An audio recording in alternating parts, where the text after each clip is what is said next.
Okay. Good morning, good afternoon, good evening, everyone. Welcome to the stream. I say welcome, Yuri. I say hi, Francois. Hi, Marcus. Hi, Bob. Hi, Troy. Hi, Lars. Brodus and Panzerkatten and Troy. Hey, Steven and Mr. Cloud and Evil Knievel. How's everyone doing? Hey, Tracy. Hey, Golden Jaguar. DJ Natty.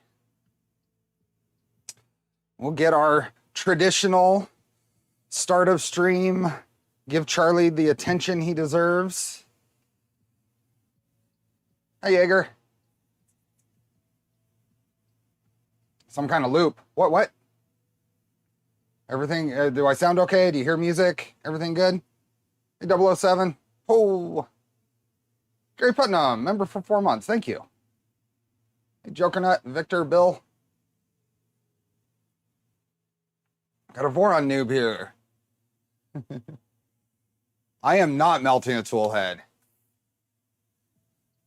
That filament is just too darn expensive. It's not even on my radar. No music. Why is there no music? I think Charlie did something. Good to see I'm back. Oh, it's playing. Why is desktop audio not working? Why is desktop audio not working?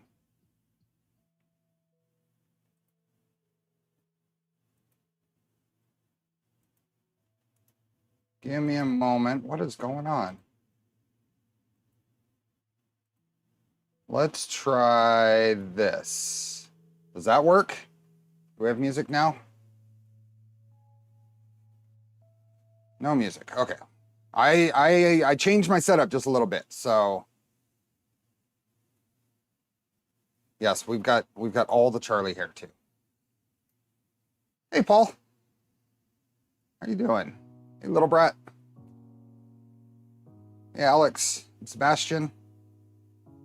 Can hear music a bit.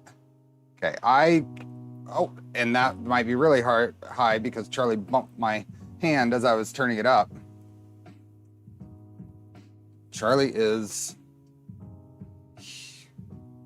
very in need of attention this morning. How did the E3 skirts go? I didn't try again yet. I was going to do a filament change. So, NH3D Canada, member for 4 months. Thank you.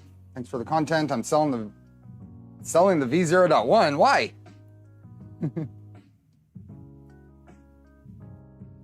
There's the music. Okay. Looking forward to this one. Ordering myself a solid fork kit from Fabreeko soon. So we're going to play in the world of printer for ants today. We're going to start a build. I'm going to start the solid fork build. And I'm glad to see Yuri's here. Yuri's the designer of shrinking down a Trident, basically, into a 1515 extrusion style printer. Gary Putnam, thanks for gifting a membership. So, oh, where did my, well, hold on a second. I have been cleaning and organizing, and I had set my little Stream Deck thingy off to the side, and I was getting ready to hit it and didn't see it. Andrew Simmons, member for 4 months. Thank you. Okay, so we're going to enter the realm of printers for ants.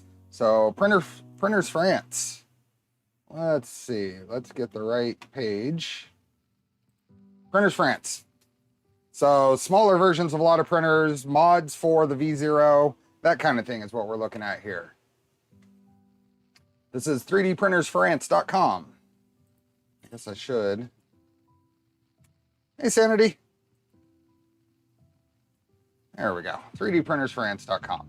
And there's a bunch of designs out here centered around modifying a V0, but what we're building today is one of the scratch builds. Two big ones are Micron and Solid Fork. So,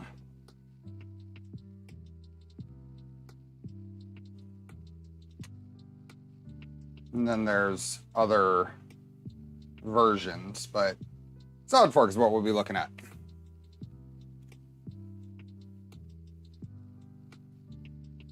Where are we at? Fancy enough for an $800 salad fork. Let me get us to the GitHub. Here is all the information on the salad fork. Let me paste this one and pin it. Hey Thomas, 499 euros. Thank you. Hi Stephen friends. Okay, let's get that there and let's pin that message. That's what we're working on today. Yes, more Trident cereal. So for those of you who are aware that Voron builds are eligible to apply for a serial number to just kind of prove that you built a printer that works and prints and is managed and that. And in that thing, some of the derivatives are eligible for serial numbers, and the solid fork gets a Trident serial number. So I have also messed something up here. What is going on? Okay. There we are. Okay. I'm back to what I should be seeing. G Funny Money. Thank you again, Steve. Member for 4 months. Thank you. I should get an intro. Yes, I should. I have no idea. CAN bus for the fork. No, we'll be building this with the... So I'm going to go through, kind of summarize the build here. So let's go over the GitHub. I'm going to summarize the parts I'm going to use, where I got them, some of the decisions, why I'm going this way. So until the old Trident, LDO Trident kits hit, yeah.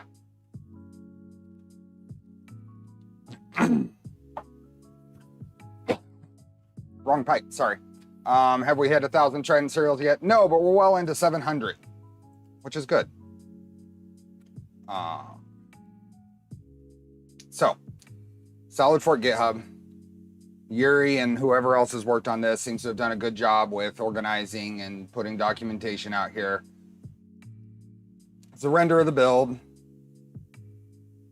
Yeah, my intro is Pet Charlie. Exactly. And Charlie is nice and relaxed now. He's got his pets, now he's gonna relax.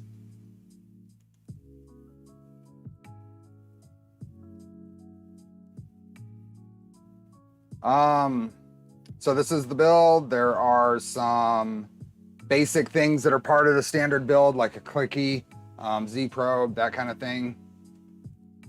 There is a bomb, which is a Google spreadsheet. I hope I counted everything right.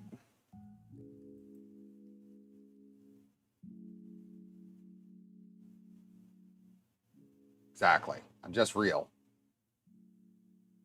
And then there is documentation. So I'm going to leave this at the documentation page where we're going to switch and look at the parts. Hi, James. So I started this build thinking I actually wanted to build a Micron. This is, I think, before Solid Fork was a thing. Wanted to build a Micron. I had 1 meter long sticks of Makerbeam 1515 extrusion that I had bought when Voron Zero came out because all the pre-cut lengths were sold out. So I bought 1 meter lengths figuring I'd cut them myself and do all the frame processing myself. So let's let Charlie down so he doesn't have to make that jump. The fork frame the same dimensions as a V0. It is not. The frame is completely different. It's just made out of the same 1515 extrusions. So, and I'm going to be building a 120 millimeter version of this. There's 2 versions. There's a 150 and a 120. No more live. What?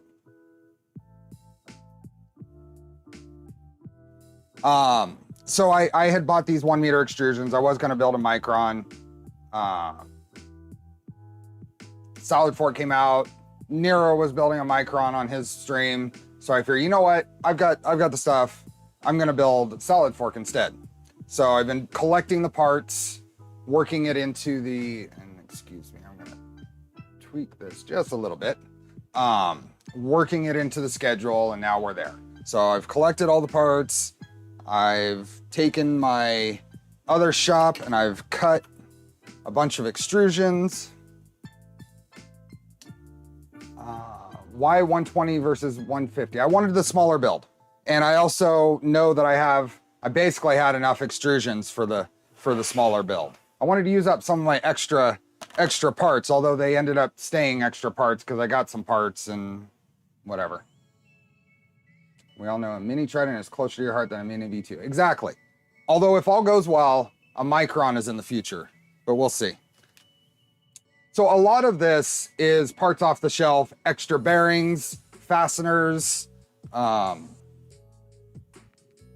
whatever. The things I needed were steppers, rails. I went into this not thinking and not actually researching. I thought it used the same MGN7 rail lengths as V0. It does not. It uses longer ones. So you can try to show people more. No more V0 duties. So Fabreeko was coming out with some parts for Solid Fork, but most of them were the 150 version. So I figured, okay, I need rails. I need a few other parts. So I'm going to order rails from Fabreeko, and I just ordered the 150 rails. And then I contacted him, and he said, hey, I probably have some 120 rails. So I'll sub those out for your order. So the build is going to have maker beam extrusions I cut and processed myself, a set of Honey Badger rails I bought from Fabreeko, and we have the MGN9, and then a bunch of the MGN7s in a cool little box. And then steppers from LDO. So these are V0, the bigger, the newer NEMA 14 steppers.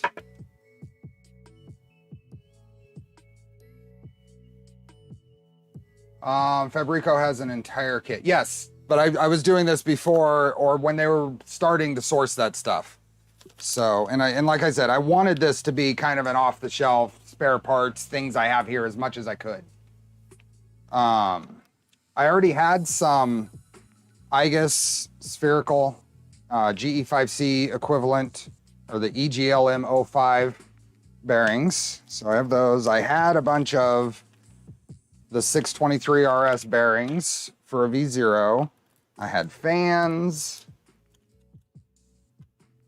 Fabreeko ended up sending me their edge-to-edge heater and a cool build plate that they were playing around with the laser engraver. And I don't know if you can see that, but that's a hint next to the Steve build is a hint of a shadow of a Charlie. So 120 build plate with heater and magnet. I already had a V0 display. Then a bunch of extrusion.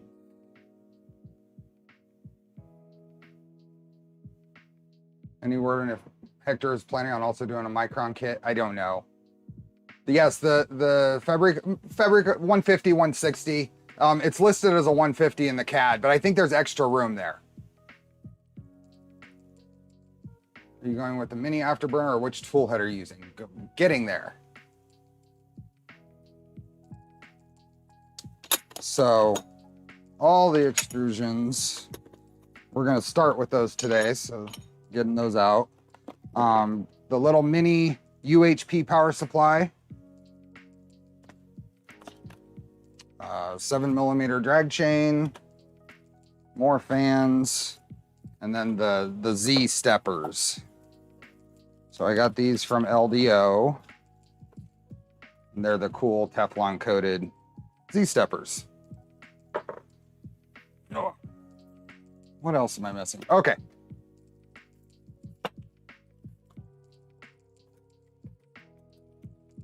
V0 display on CAN. It can be done. Controller. So Makerbase reached out not too long ago and said, hey, can we supply you a controller for review? And I told them, well, my channel isn't really about reviews.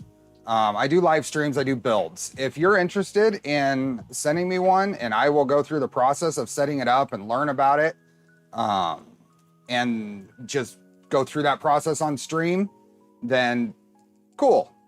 So they did. They were happy with that.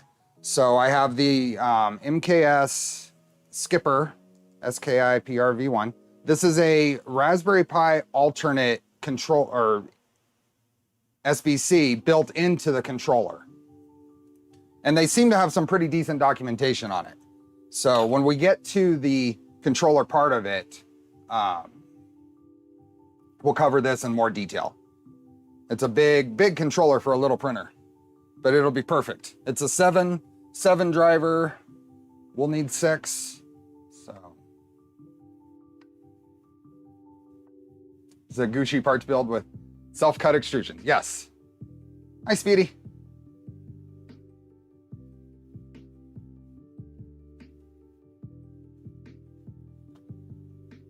$160 fits. Okay. All integrated steppers should be Teflon coated.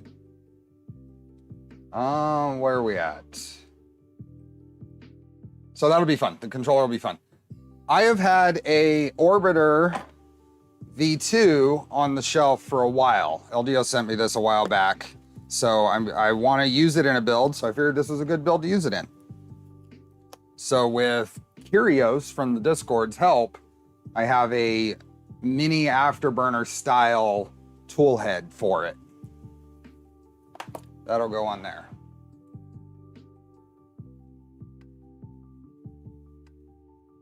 Skipper because it skips steps? I hope not.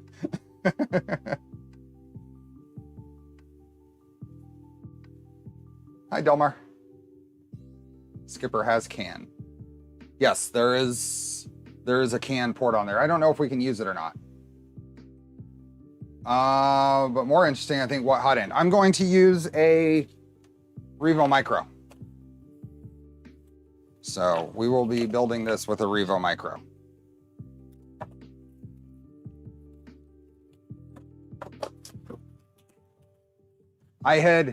When Revo first came out, I had bought a few things from E3D direct as part of the beta program, got a very small discount when buying there. I ended up with a Revo Micro and I put it on the shelf knowing I'd need it for a later build. Well, I want to do some playing around with my Bear Prusa and I needed a Revo Micro and I had forgotten I bought that.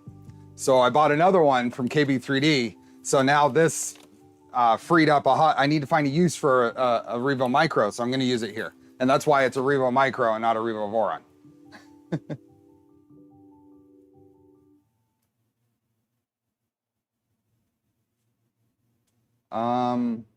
Interesting that the King Spider works with the ERCF. I don't know what a King Spider is. So, what else do we have? I think that's the big parts of the build. I was doing a lot of work with my MPCNC. Doing a lot of work with the MPCNC yesterday. Just playing around, trying to surface a board. I wanted to make a platform for my diode laser cutter. And I was out there for several hours. And I realized, oh, I need a deck panel for this build. I may have some other deck panels coming, but I need a deck panel to at least test fit and check out on this board. So, okay, I'll cut it on the MPCNC. And it did not go well. Something has loosened up on the MPCNC and it needs a rebuild. So I was kind of stuck. So I figured, okay, I can cut this out of Coroplast. I can try to cut it by hand out of ABS. And I figure, you know what? Let's find out if we can cut ABS sheet on the diode laser. And like 2 tries and it worked. So I cut, and this is a test fit piece because this is the part that failed on the MPCNC, and I didn't want to waste the plastic. So I threw this on here and cut this on the diode laser, and it worked great. It was really smelly. I had the garage door open and a fan running, but I'm pretty pleased with that. What do we got here? The Physetic Spider King is crazy. 10 drivers. Oh, okay. Killer Prince. What colors? I'll get there. Bill Brothers. Thanks for gifting the memberships.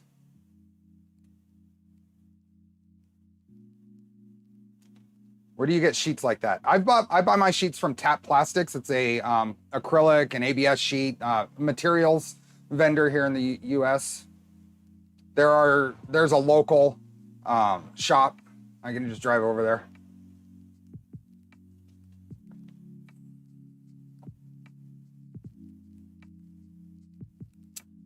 Okay, let me get some of this out of the way. I got a project box here.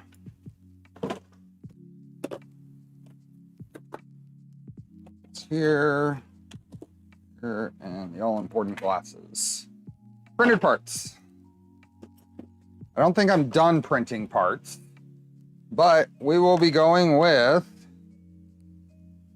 this is Prusament Sapphire Blue ASA, and the toolhead adapter here for the orbiter. The accent color is going to be Sparta 3D Sparkle Cloud Gray.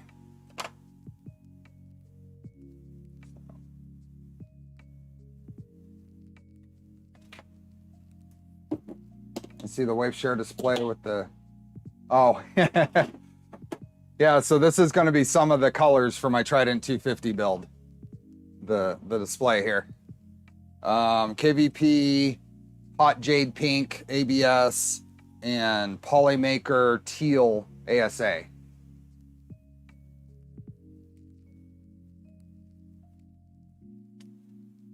Hey KB3D, welcome. Mini stealth burner when? Soon.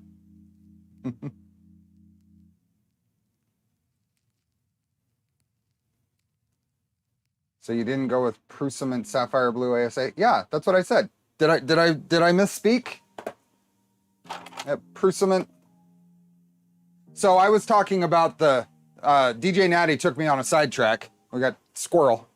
The Trident 250 was the teal. The solid fork is going to be the Sapphire Blue. So let me get some of this stuff that I'm not going to need immediately out of the way.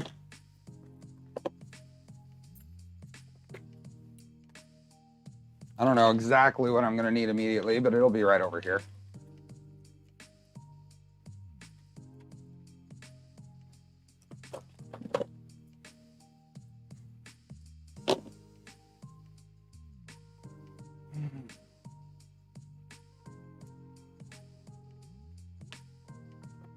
Okay.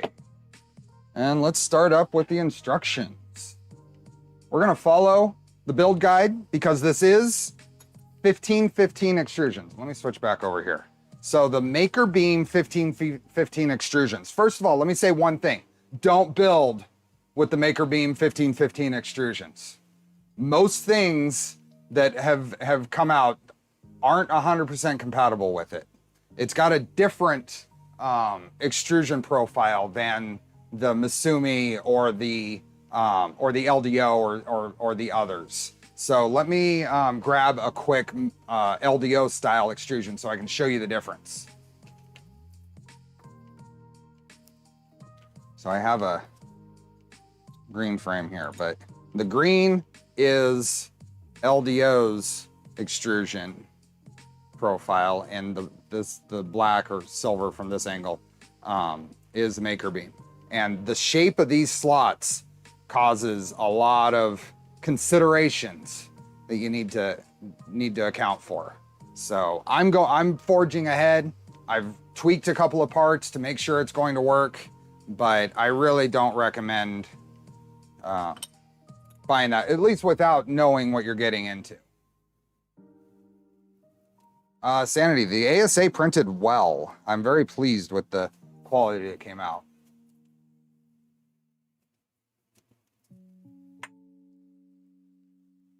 I'll need M3 nuts. I'm going to need all the fasteners, and I think I have enough. Where can I get the STL for the 4.3 wave share? If you go out to the, if you just search for 4.3 screen on the Voron users GitHub, you'll find it.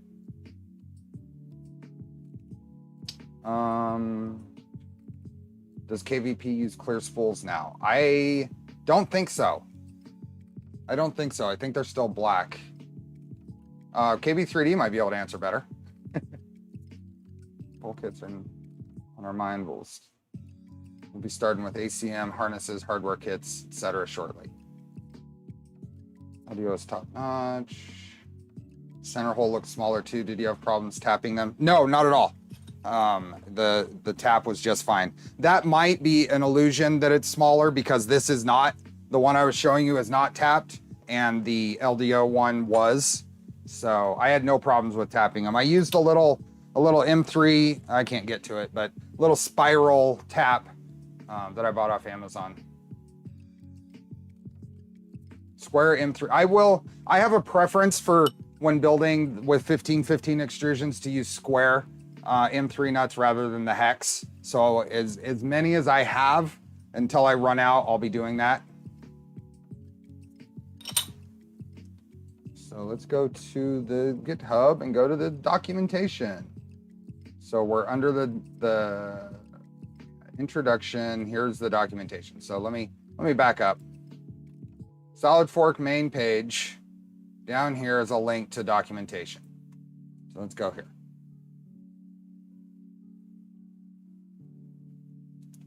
See you, James. So general notes, if your kit includes machine nut rails, those are preferable. I don't have any machine nut rails, so. Convention to use, button head cap screws and socket head cap screws. So coming from the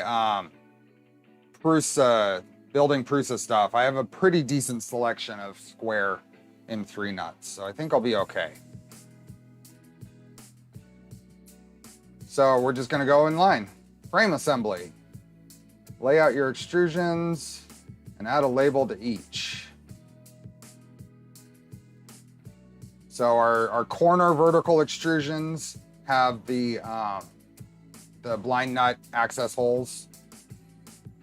NH3D, I need to take off food shopping and visit Papa. I'll catch you later. See you later, man. All right. See you later. LDO kits also come with both. Yeah.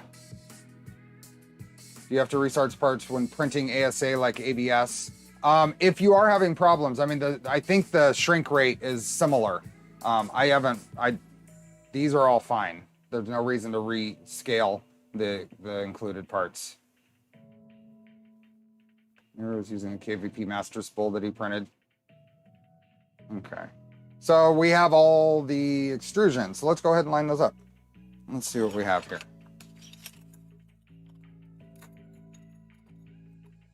So the corner extrusions, get the hair off of them. Now, these extrusions are not, I mean, even before I got them, there are Mars on them. They do not pack these as neatly as LDO and some of the other frame suppliers. Even Mitsumi ends up usually comes with some marring.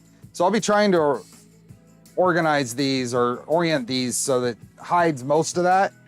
But otherwise, I'm just gonna say that it gives it character.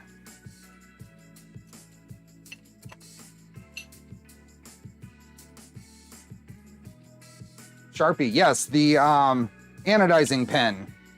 See, like here's a pretty big mark. And then there's little smudges like that just don't rub off, so it'll be fine. Some of them, like this one, I can place that so that one of the MGN7 rails covers it.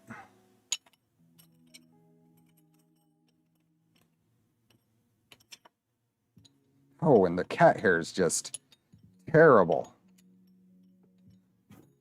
Here we are.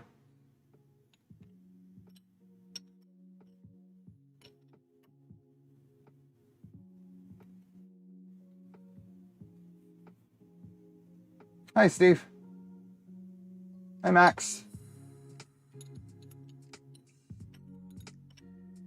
Okay, so there should be 6 of the 260 or 270 millimeter versions.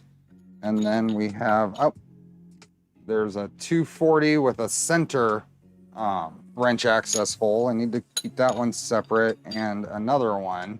One of these is tapped ends and one is not.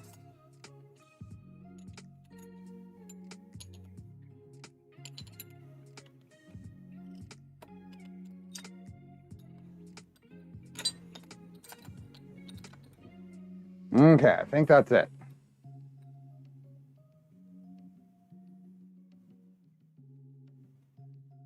These 1515 sound so little when laying them on the slab. Yes. 2 frames I got from Asumi were just bundled with saran wrap. Each extrusion was not protected. Like, yes, exactly. So, it's just what happens. Hey, Maker Viking, welcome. We're going to be bouncing back and forth between the documentation and this. So,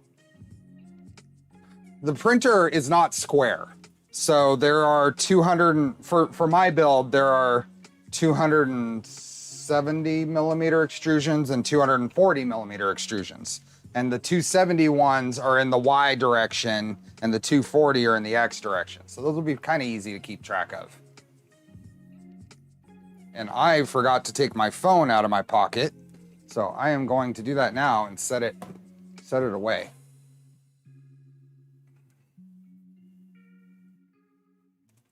30 minutes in and still not a printer show. I know.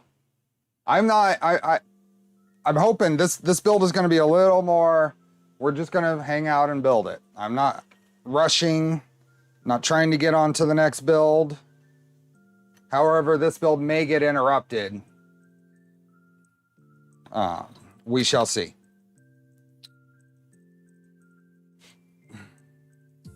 Nearly modded some people. All right, let's see, where are we at? This step, you will prepare the linear rails. Everything is, if you have one of these, and skip this step. I'm not gonna have any of that. Clean out any shipping grease, did that. Add the front Z rails. Hi, Melting SP.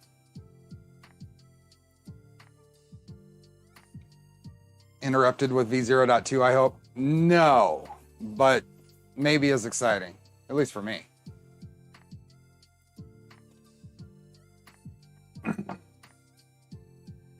Hi, Christian.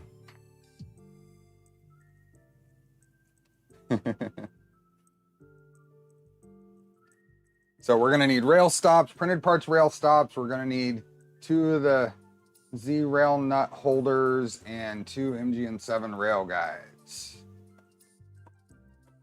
I won't be rushing. We'll probably get a interruption in the streams though, a week of doing something different at some point.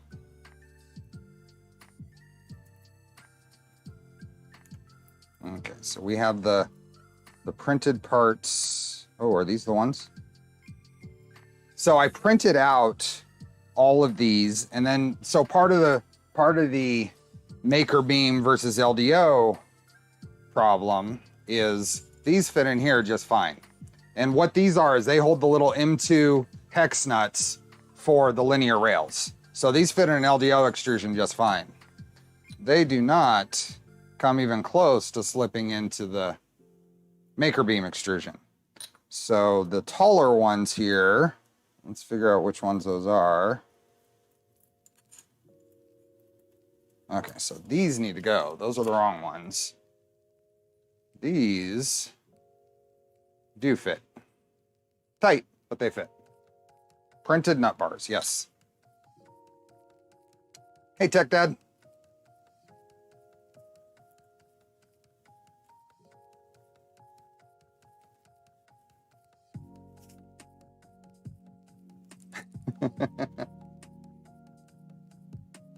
Did put my build on hold close to 40 to 45 degrees in my working space. That is way too hot.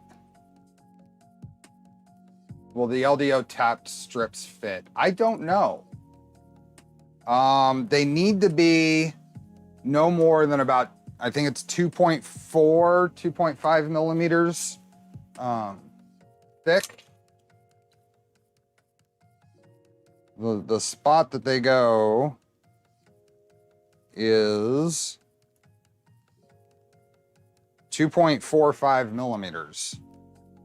It's the width of the slot. So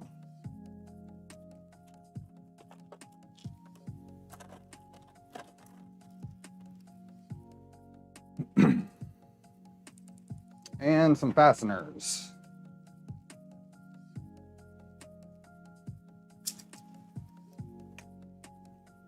My M2 fasteners they fit in a little 8 divided piece.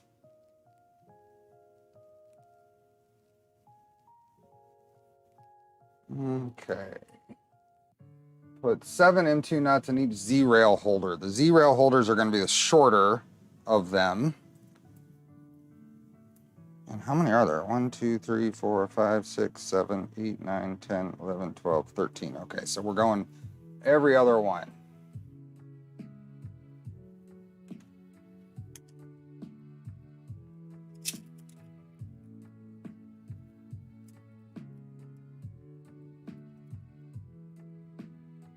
.3D printed box.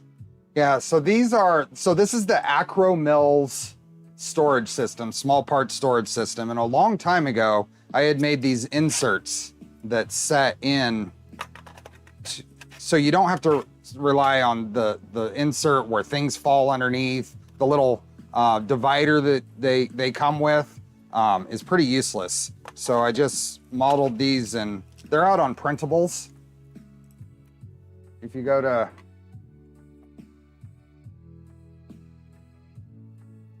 printables, and let's try Acro Mills. There they are. Bin dividers for Acro Mills small parts organizers. So this is, let me paste that for you.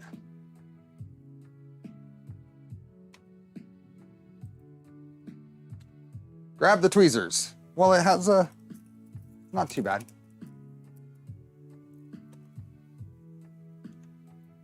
Let's see here.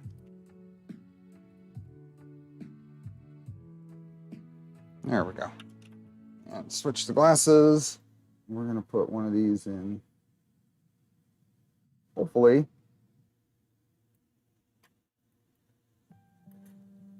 In every other one. You can actually test fit on these, but start from the ends.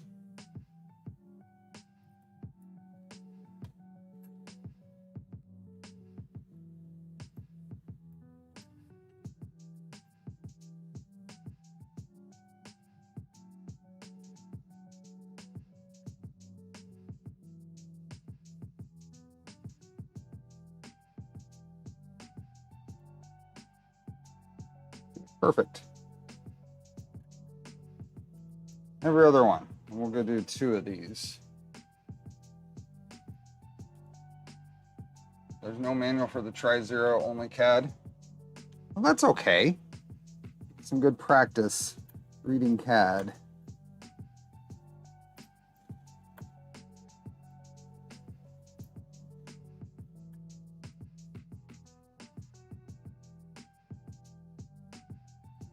There is so much work that goes into manuals, and there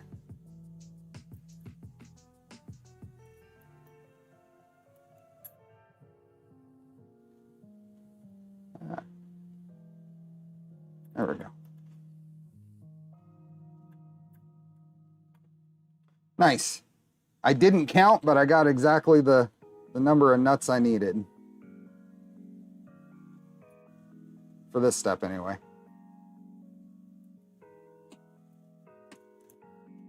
There we go.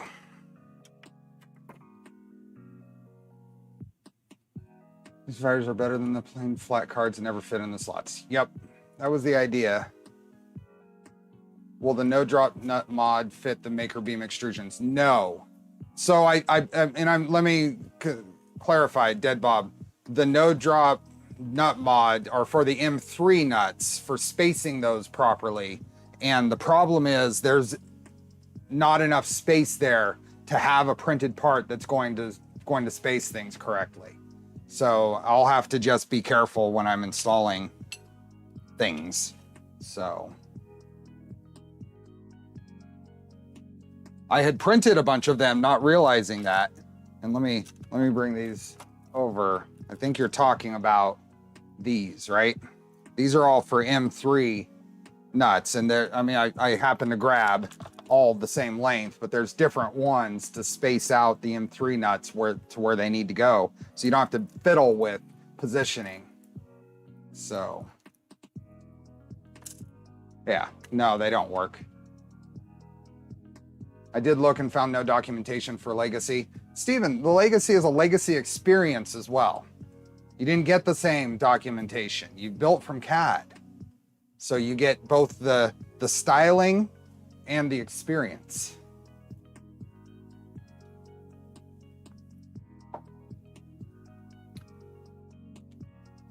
Okay, so these are gonna go into the, yep. And we're going to be 27 millimeters up from the bottom and a thing on top. So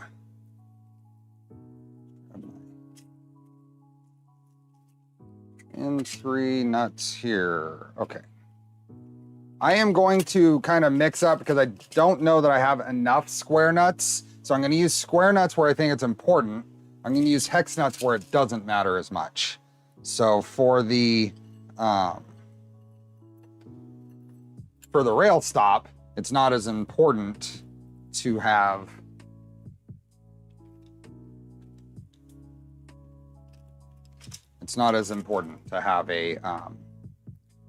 a square nut.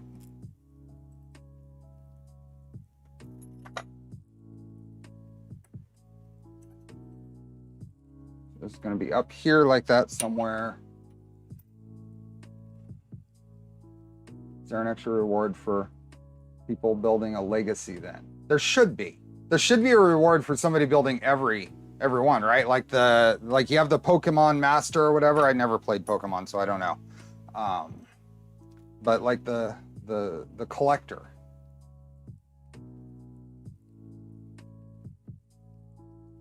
And the nervous breakdown. You share the Legacy build experience by asking Steve for parts at 11 p.m. Yes. And I answered, right? Okay, rails. Let's see what we have here. Are all these, I think all of these are, these are longer. No, they're all the same. Should they all be the same? Okay. I'm gonna need 2 of those. What's solid fork? Mini Trident.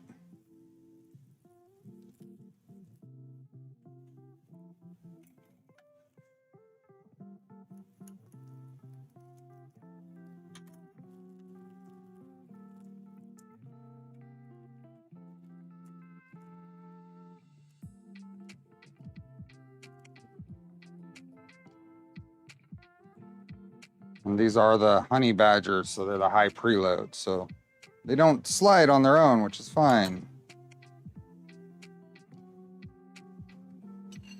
Okay, so that scar in the extrusion, I'm putting in this direction. Let's see, is that one going to be... Actually, I don't want to do that because it's got all kinds of scars on this side.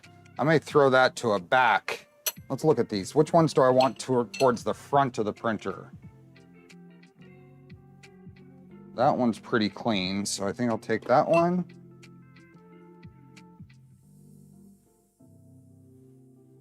And that one.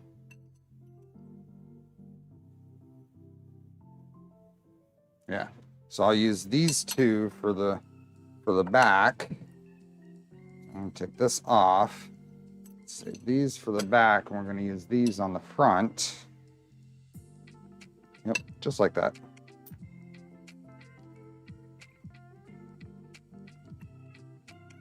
$120 build uses a lot of rails the same length.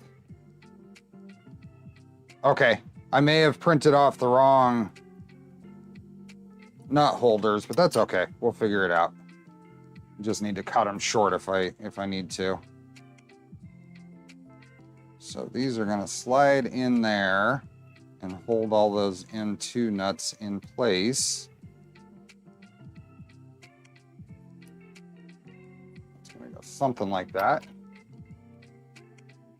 Hey, Lithios.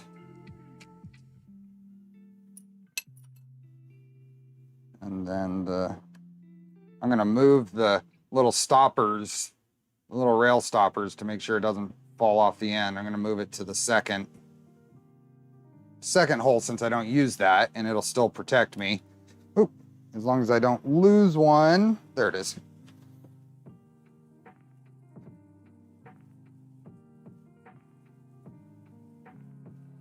We'll use the mini stealth burner or mini afterburner tool head for this. I'm using a variation of a mini stealth burner, at least in appearance, along with an orbiter extruder. So it'll be a little different.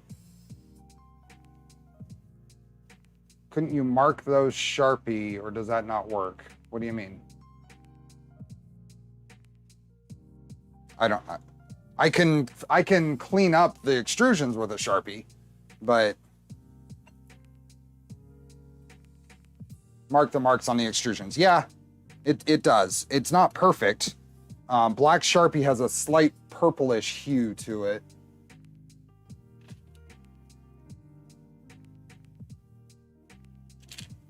Printed guides. And then the M2x8s.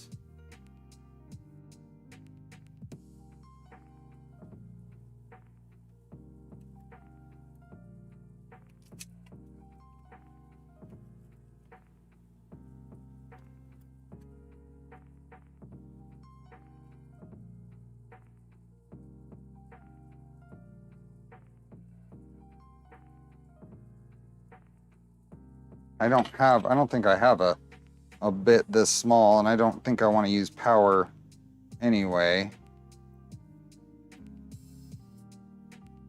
So I'll probably not use the ES15 much on this. I like the feel. And I'm not tightening these down, just setting them. Every other one.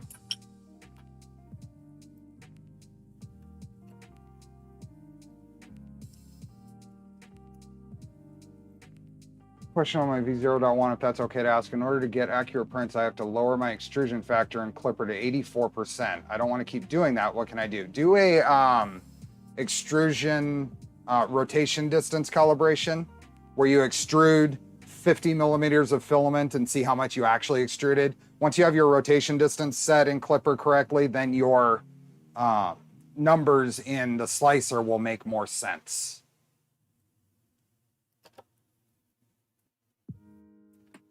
Will you build a Fenrir Core XY when I finish the design and launch it? Sure. So I've heard that you're designing a printer, and I've seen screenshots and stuff, but I admit I haven't looked into it in detail. I intend to, because just seen you around and for years.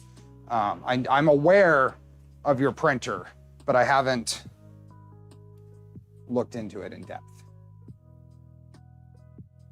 Okay, 27 millimeters from the end. So we're gonna set my calipers to 27 millimeters.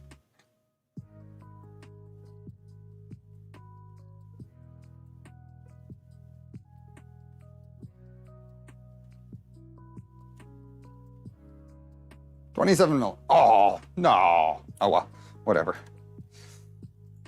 And we're going to move the stop because I have it too low. Hey, Nuno from Portugal. Black Sharpie is impressively purple, yes. I'll try that again. Yeah, if you're seeing numbers that far off, I would try it again. So right there. Make sure everything is in, and then we will tighten from the center out. Center out, rotating.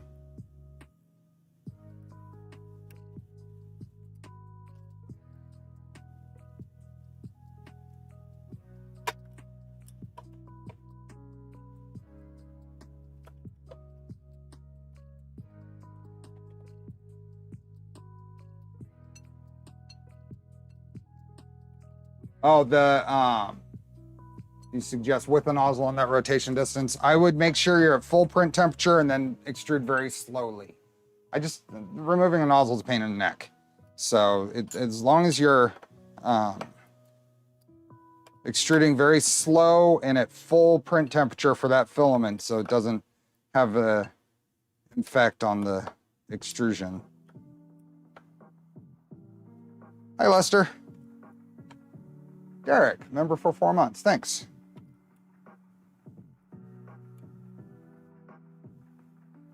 Okay, now I can put the top, and then we end up with one of those, and we got to do that again. So which side is prettier? Do this side. Step away for did I grease the rail? I did not want to pull these high preload rails. I did not want to pull them off.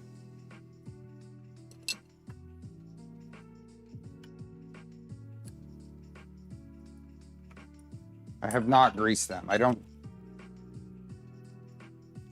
guess I probably should have.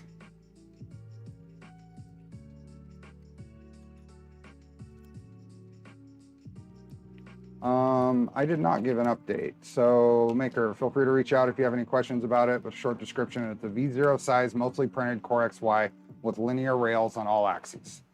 Cool. I will absolutely check it out. Let's see what we have here.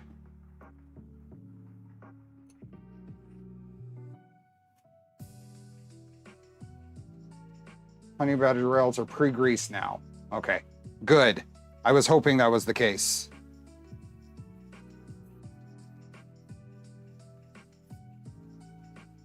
Stops.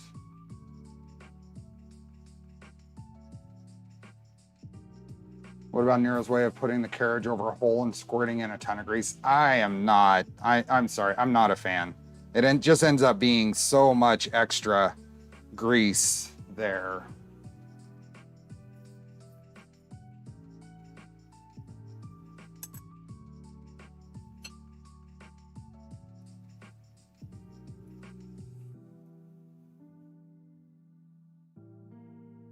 Never too late for lubricant.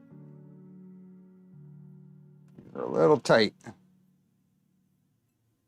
Don't want to push it wrong and break it. There we go.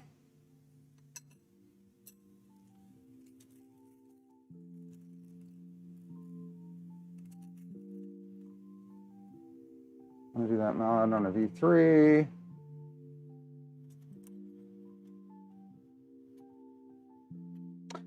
The ender wire. I am planning a follow-up standalone video for that. I did actually take some, record some footage for that. So I need to. The biggest problems we had with that were centered around that display adapter. So this guy here, I made a mistake and did not pay attention to this. I saw this adapter, I ordered this from DFH. I saw this on the site because I was ordering something else and threw it in my cart knowing I could use it for the build, not realizing that it is specific for the version of the SKR Mini E3. So this one only works with the 1.2 and the 2.0. There's a different board for the version 3 that I was using. Timit, the designer of that board, was kind enough to send me a version 3 of that board, and it works fine. And I suspect that's what actually was the root cause of the SD card frying during that build, is wires being crossed the wrong way. So, Makerbase, I'm also working on a huge 650 by 650 by 700 Crow XY printer called Ymir. I'll finish up Fenrir first. That is a huge printer. I have no space for something like that. But it ought to be interesting. Hey, Derek. Who else? Did you manage to make it move and lay plastic or something which at least remotely resembles some object? No, not yet. The plan for the for that standalone video will be to show it printing. I just need to finish do the other parts of it. So I filmed the little adapter came in parts unsoldered. So I filmed soldering it together. I thought that would be neat. And then, so I need to film some footage of configuring it and stuff like that.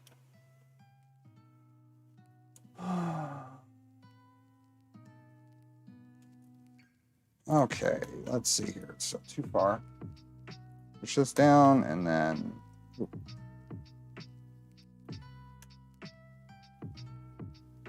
There we go.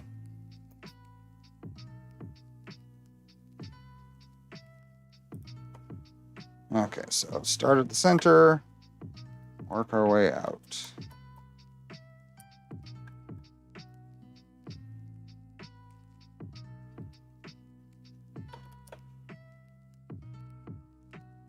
Oh, that's right. And am I correct in seeing that Dark Dog released a bunch of updates for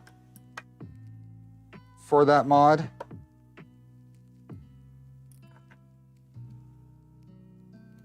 You didn't use the center jigs on that rail? What do you mean? These? I used it on both. Yeah, they're both good. Hey, Christian from Copenhagen. What's your opinion on the Micron? I want to build it, but it'll be my first self-build printer. I'm not well, I mean, if you're familiar with printers and you're mechanically inclined, go for it. I want to build a Micron at some point.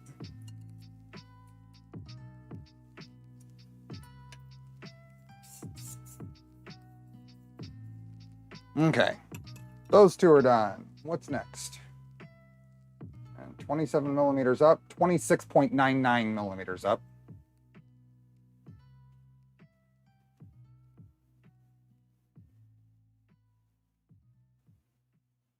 One extrusion with the label C.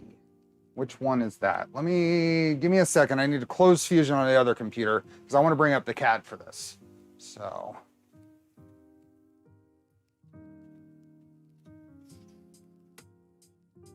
I gotta close all these files. I have too many files open for some reason.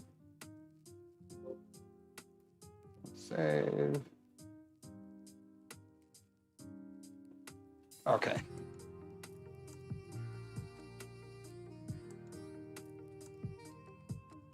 When you first put in the screws. Oh, right. I get it. Hey, Andrew.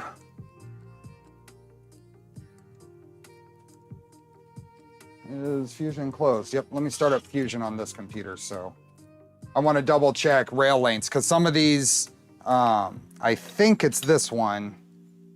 Yeah, I think it's this one I need for the rear, but I want to double check. Is there a GitHub for a regular Ender 3 to switch wire conversion? I can only find the Pro version with different Y extrusion. I'm not sure. If you ask, there's a whole Ender to switch wire conversion thread on the Voron Discord. That'd be a great place. Unless someone here has an answer.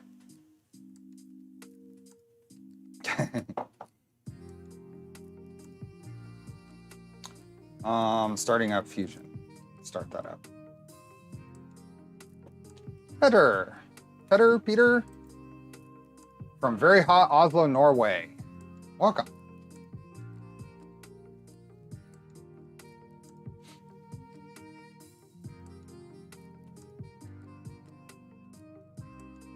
That is the way, Patrick.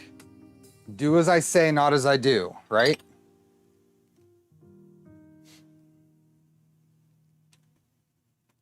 So at the very beginning of the stream, I mentioned I made some changes here, which kind of affected the way audio is working and stuff. I ended up buying a new display, a 4K 27-inch display. So I hopefully won't have any more scaling issues when I move things between my monitors here. So far, it's working out well. I did an experiment using Lightburn because that's the one we had real problems with scaling on, and none of those problems came up. So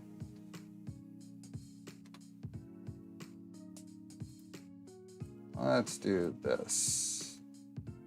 What do we have here?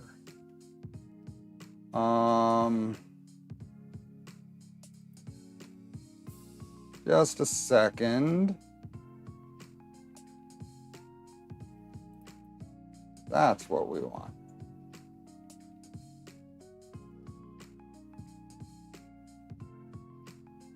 We'll let this open.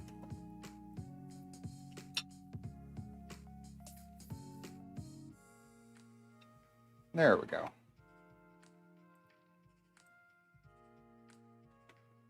Okay, so I just want a quick confirmation of the length of this rear extrusion, which is a 230 millimeter.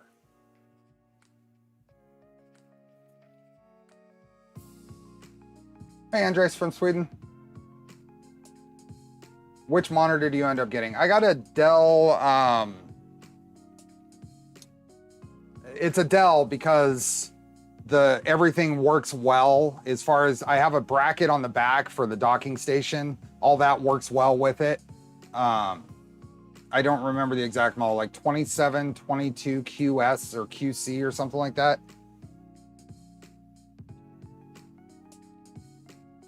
It's cutting off the top and bottom of the picture when you zoom. Okay. So 230 millimeters, just confirming which one I need. Where is my, I think it's this guy. Yes. One extrusion with label C, one Z-rail, some nuts, a rail stop, same type thing. Is it also?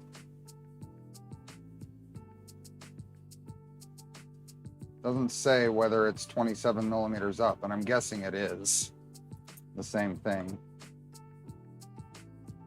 Peter, welcome. Thanks for becoming a member. Adele. What do you mean, Adele? Adele is monitoring the stream. Oh, Adele. Got it. Got it. Okay.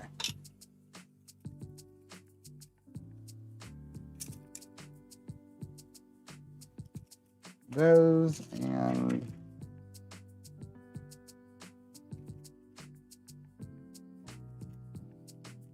Adele is monitoring this stream.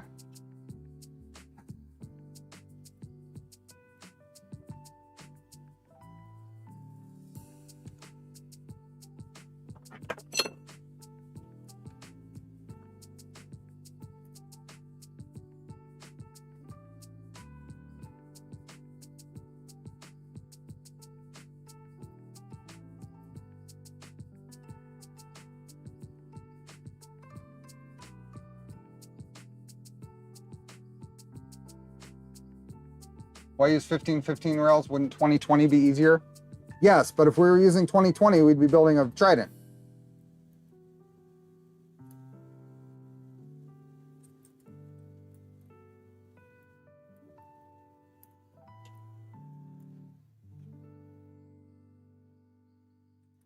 But instead, we're building a solid fork. Charlie's starting his game, so let me... Oh, someone else got him.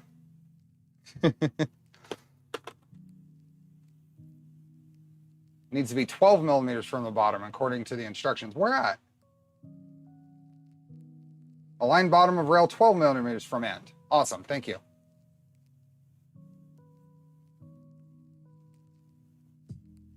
I just Googled solid fork. Search solid fork GitHub or solid fork printer for ants. Derek, $10, thank you. Patrick, thanks for gifting the memberships.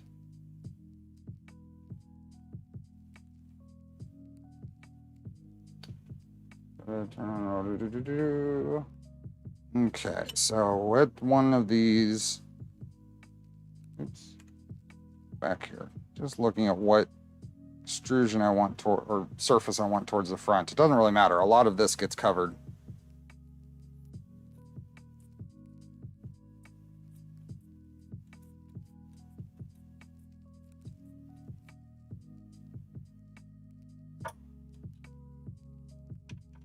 Expect to see it at the members only stream this month. I need to schedule that. It'll probably be the last Saturday of the month.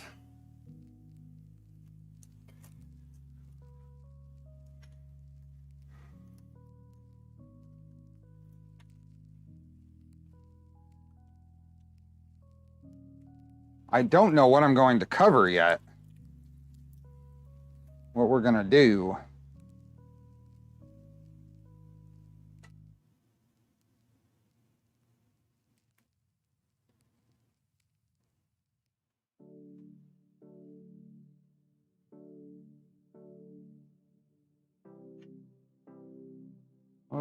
Am I missing anything? Nope. Okay. Let's see. And back in. Alrighty. Charlie's a very indecisive cat. Or he just wants to prove that he's the boss and can come and go as he pleases. Maybe some WLED. There are some plans in that area, DJ Natty. It won't be ready by members only stream time.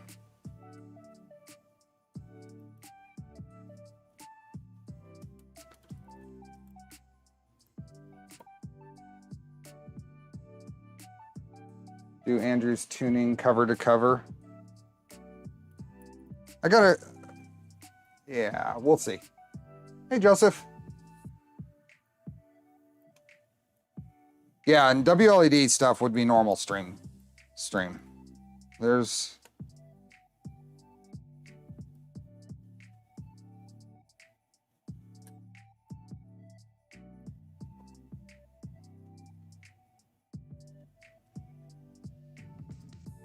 What do we have here?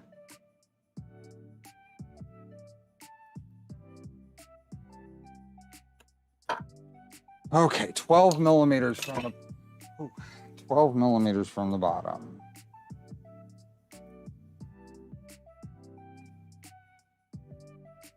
Should I keep it consistent at 12.99 or 11.99?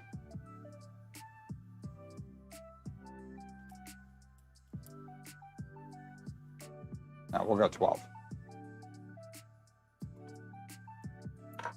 Oh, the bottom, so I have to be careful here. Only one side of this is threaded. Top doesn't need to be threaded. The bottom one does.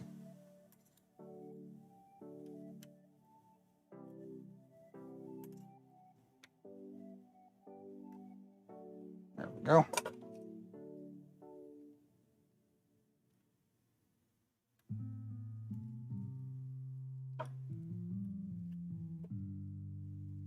We get some more Angel streaming sessions in the future. We get I should be doing one per month. Members only streams monthly. And I will be I'll make the last one live right before the next one, or public.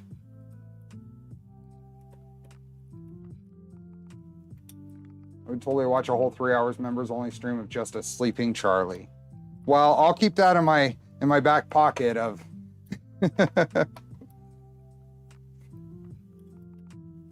things when I run out of ideas.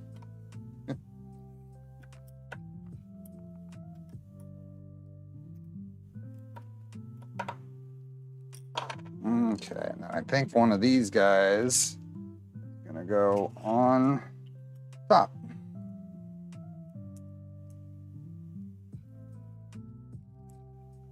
If I'm able to be there, I will be. Sometimes work interferes. Sometimes the YouTube notifications interferes too. We've been having trouble with that lately.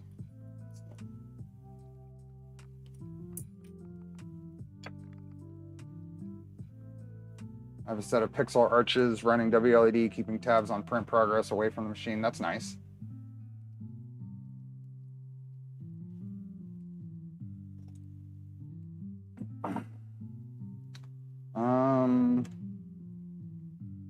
Okay, so put the M7, insert the rail, align bottom of rail 12 millimeters from end before tightening screws, and attach the rail stop to the top of the rail.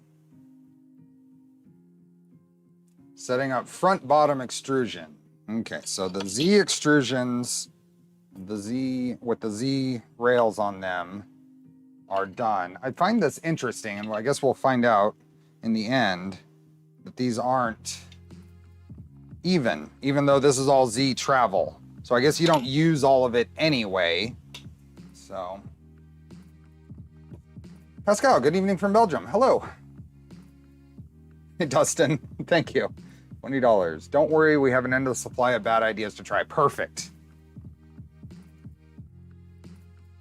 Okay, so this is 1515 extrusions. It's like a V0. If you don't pay attention and get all the nuts pre-installed properly, you're gonna have a bad time. So I'm going to try to not miss any here. Set up the front bottom X extrusion. Front bottom X extrusion. So we want, this is gonna be a 240 millimeter extrusion. Tapped on both ends. And I want a clean one, since this will be first one you look at. This one's nice and clean. I got the YouTube email notification for this stream, but not the push notification. Okay. The back extrusion is going to sit on top of the rear X beam. Oh, good point. Good point. It's 15 millimeters difference. Thanks for that.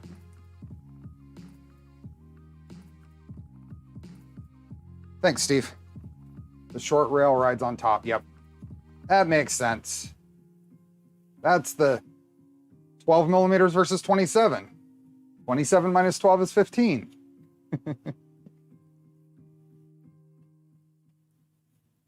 Okay. Extrusion.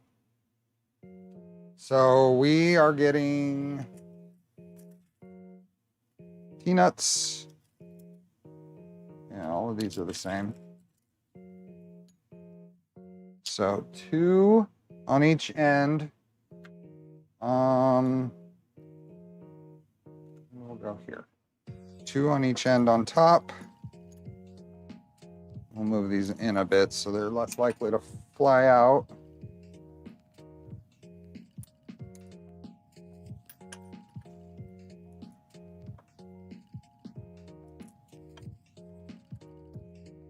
And then 8 total on the bottom.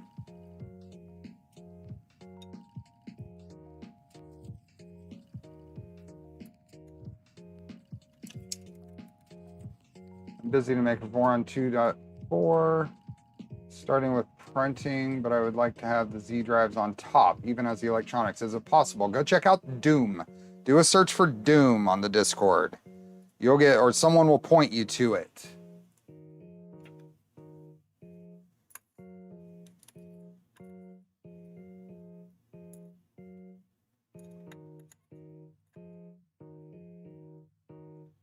One,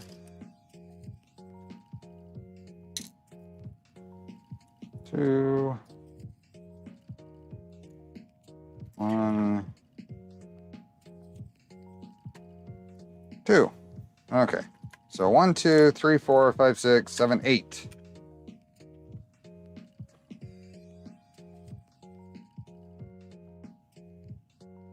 Yeah, Doom Cube.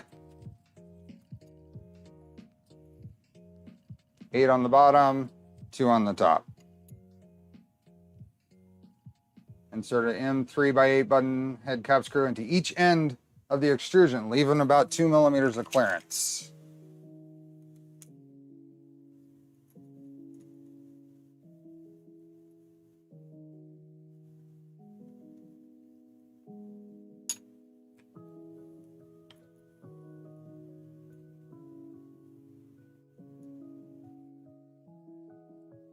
put the whole thing upside down. Oh, right.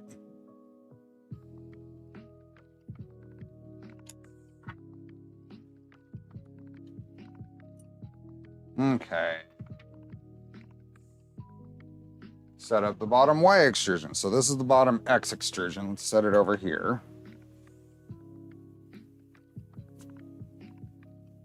2 extrusions with label H, and that's Y extrusions are these 270 millimeter ones.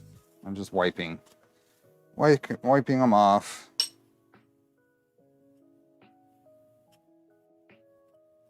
So I'm gonna use this one. This one has a big old gash in it. Here, let's see. Black Sharpie. Let's see what we get.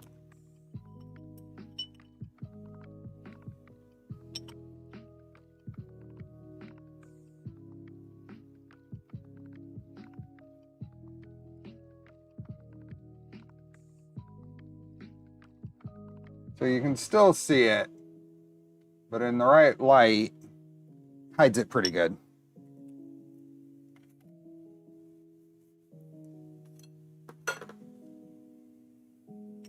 There's also the car hood mod for V2, so you can get to electronics. Uses a little pneumatic assist too, right? Hopefully a 2 millimeter clearance is enough for Makerbeam. Oh, I didn't go a full 2 millimeters anyway, Yuri. We're fine.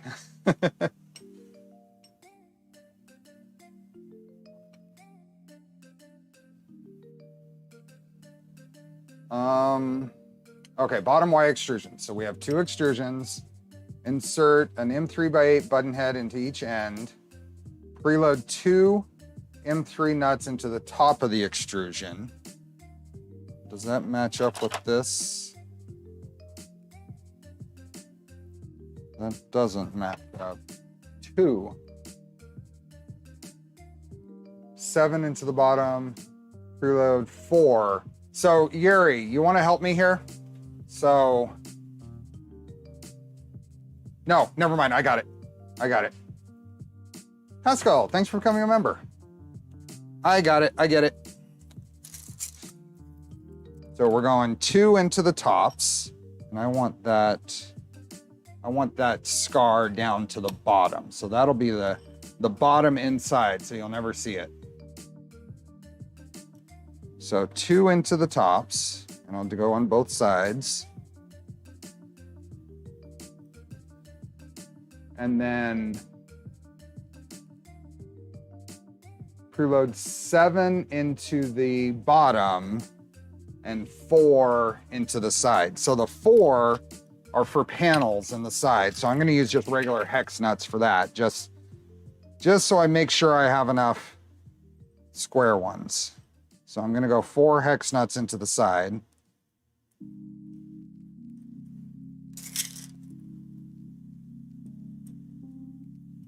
That'll be that side.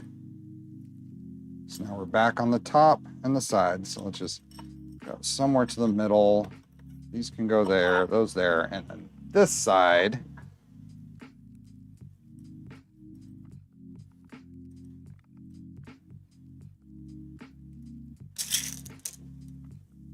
Four into the side. And then the bottom, that's top side, that's bottom. 7 into the bottom, and that's for skirts. I'm gonna go ahead and, how many am I gonna need?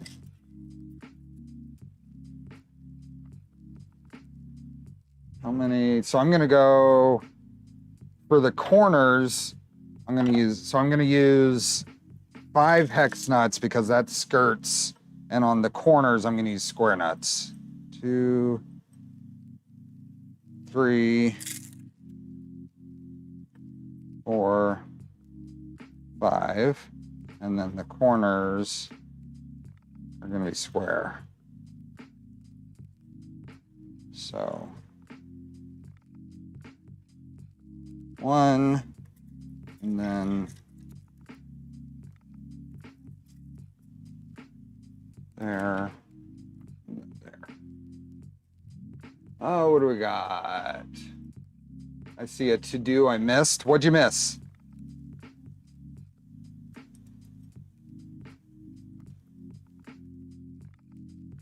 KB3D, $20. Thank you. Okay. So those are the, that goes there, that's there. Kind of laying these as they, there. So that's the two Y extrusions. My Trident is a workhorse, but I really do need to rebuild the gantry as I have a 0.7mm variance across the rear and the belts are wearing out. Yeah, those, the Y extrusions there are really important to get right. Spend extra time. Okay, so bottom, there's a picture missing on that page. Oh, okay. To do, grab picture, I see. Repeat for the second extrusion. So the two bottom Y extrusions are done. And these are the, just to confirm, these are the 270mm ones. Yep, okay.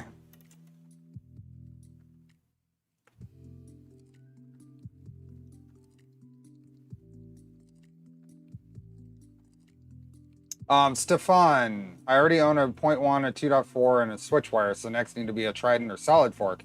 Would like to have more like a Prusament mini size bed. I think the Micron at least fits a Prusament mini bed pretty well. Is it also the case with the solid fork, Yuri?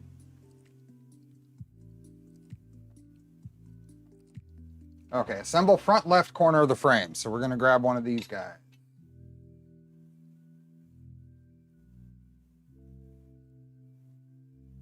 One's the oh, I didn't put the nuts on the ends.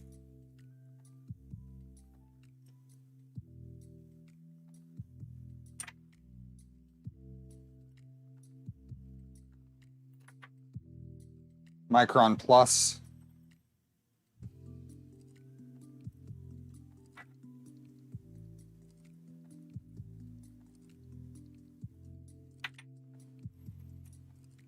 Tiny M is what has the same volume as a Prusa Mini. Okay.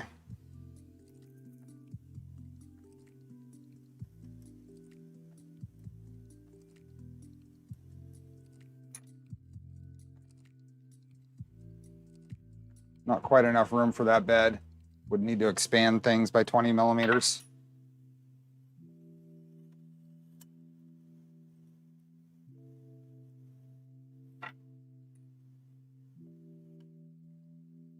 Okay. Trying to keep these oriented so I don't lose track of which one I want where. So that's gonna go there, and then the front, make some room here.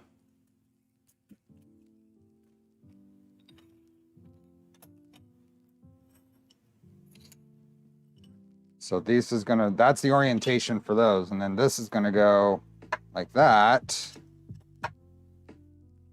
That'll be the first corner I think it's telling me to set up.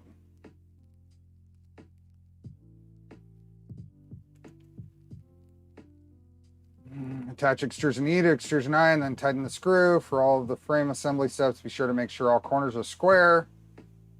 Use a flat surface. So that's why we have this granite countertop here, which I'm very sad to see actually has a crack back here, but I don't know if it's growing or not, but there's a crack right here.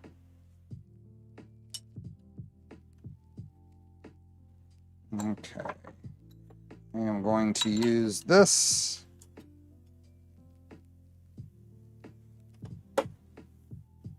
This is just how I tend to build my frames. Just make sure things stay square.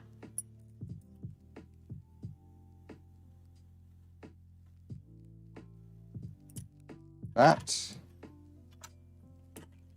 And over here.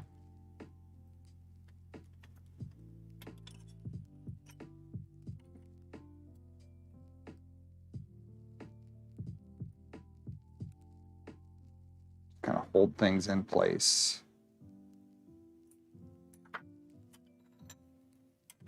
Okay. Looks good. My build is on crack, yes.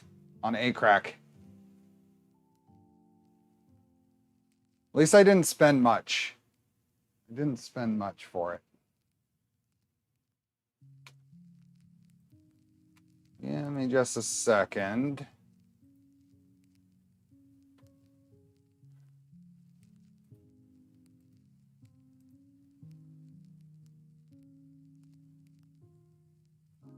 Okay. I don't know if it's spreading or not, but it might be a good idea.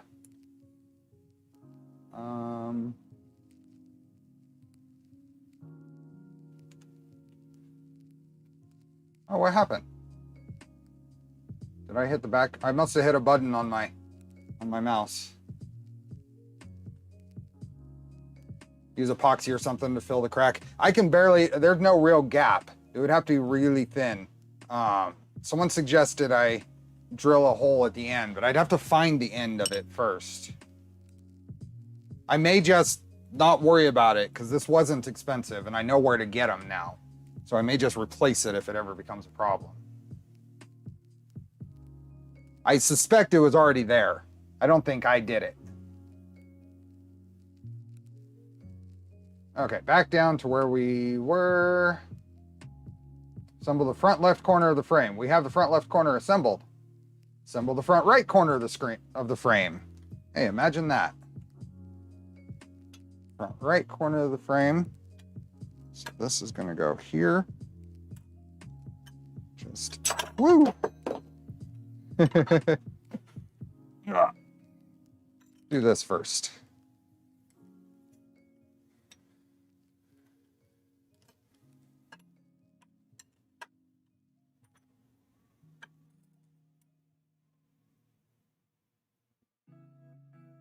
Glass drywall tape on the back with epoxy. I had that thought did occur to me to maybe reinforce it from the back. I don't know how well that would work or not.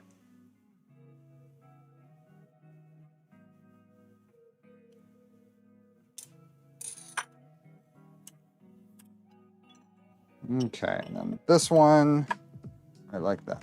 All the stuff's in the right spot.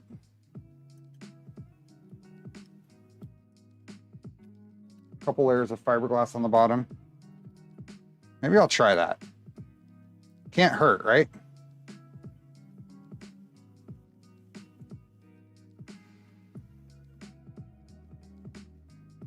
Okay.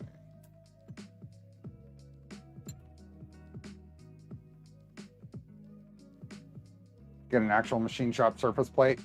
They come really cheap at auction a lot. I'd have to find an auction. And they're super heavy. I'd have to probably build a stand for it and do it out in the middle of my area here. For what we're doing, these quartz, this is quartz.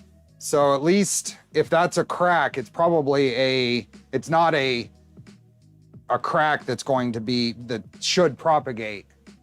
Or at least not as much as it would in natural stone.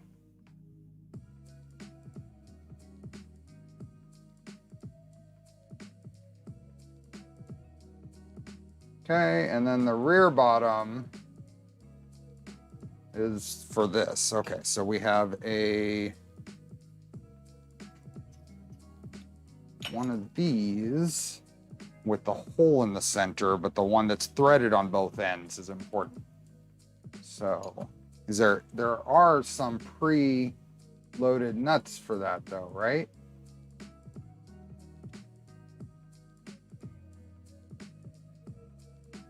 Rear bottom, okay. Add one M3 into each end of the G extrusion, leaving about, okay, that's just the ends. Let's go here. Add one M3, add 8 M3 nuts to the bottom of the G extrusion, that's the bottom. Add 2 to the back, and add 4 to the top. And then okay. So I am going to move this back here.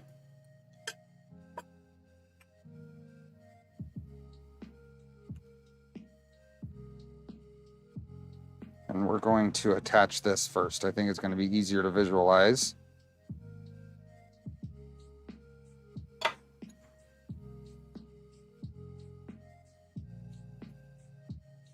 Did you put feet at the on the bottom? Not yet. Oh, yes, I did. So I have 3. I have 3 rubber feet, 2 in the front, 1 in the rear. Because my workbench here is nowhere close to flat. The surface I have it on is nowhere close to flat. So I have 2 rubber feet here, right about here, and then 1 in the back center.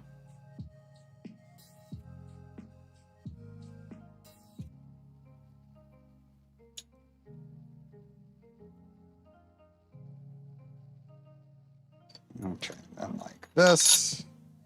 And then we are going to get this centered on here.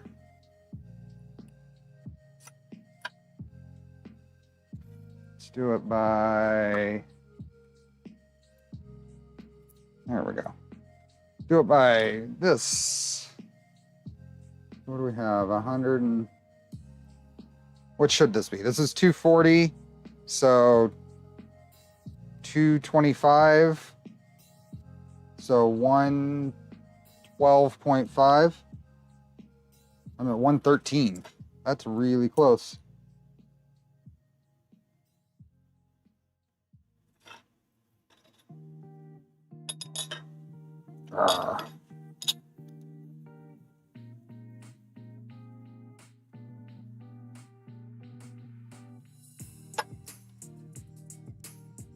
Yeah, I'm exactly 0.5 millimeter off.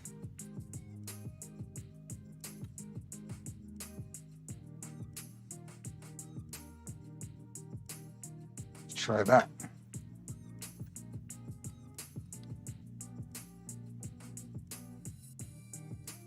Just a little bit off.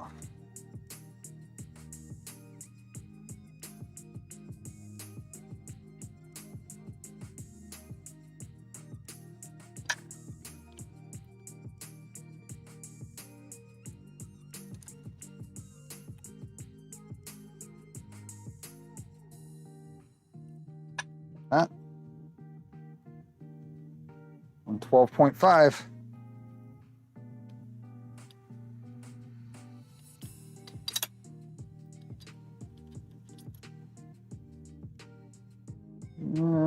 Maybe just a tiny bit over.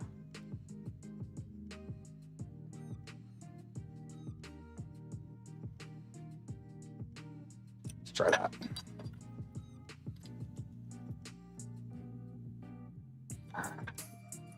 The screw head is trying to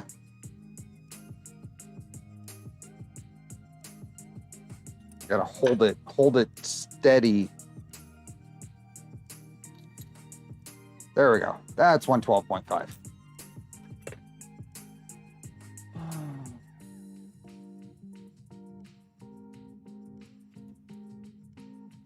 What size point does the 15 or 15 extrusion make sense?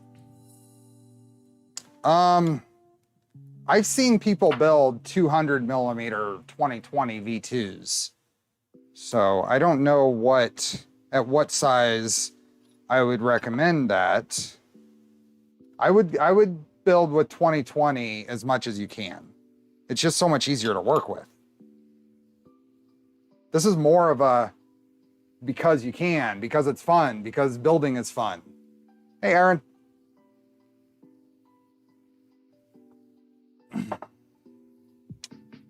Now, we are going to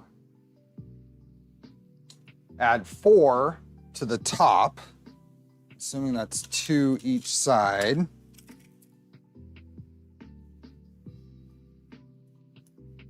One, 2. I just got the solid fork reference.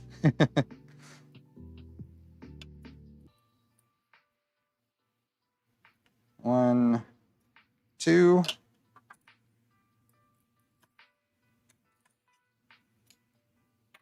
Four on top, and we're going to confirm that with the CAD. See if that makes sense in CAD. So on the back, it does not make sense. Okay, I'm glad I checked. So there's 2 here for the Z stop, and then 1 here for the Z motor rear Z mount, and then 1 on the other side. So I'm glad I checked. Hey Craig, I'm doing well. So move one of these to the other side.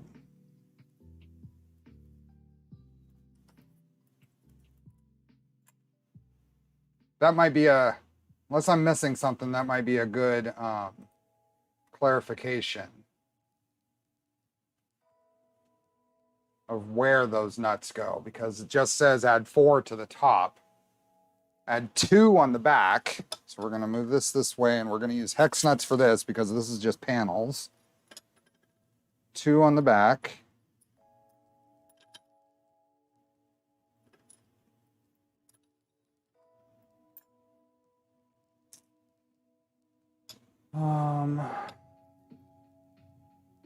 What, do any of them go to the front?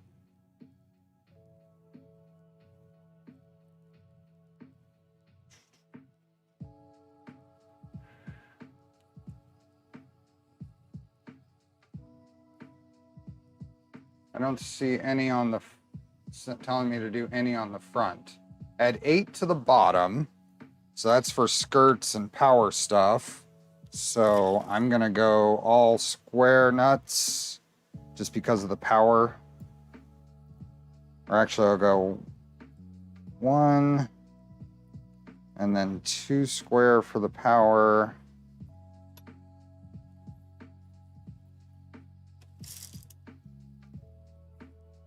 Should be 2 in the front. Yeah, well, is that something that's missing on the instructions there?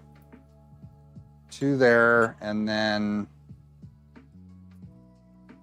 2 hex nuts for the skirt pieces on the back. So 2 for the center, 2 for the side. What is that? Yep, and then a square on the end for the corner. And then 2 on the front for the rear Z mount.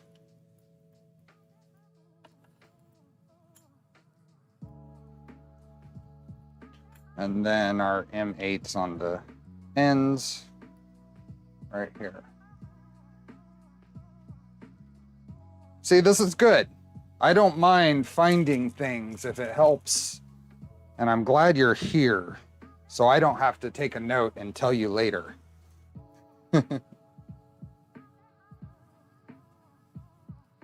Okay, so 2 on the front, 4 on the top, 3 on the left side, 1 on the right, 2 on the rear for the panels, and 8 total on the bottom. And I mixed up square nuts versus hex nuts because I want to make sure I have enough square nuts for the parts of the build that matter. Okay. Now, put this guy in. We will... Uh-oh. I have a square nut here. Did I lose that somewhere? 1, 2, 1, 2, 3. 8.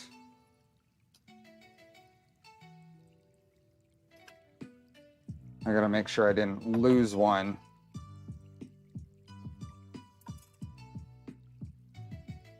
Did I lose one on the bottom here? 1, 2, 3, 4, 5, 6, 7. 1, 2, 3, 4, 5, 6, 7.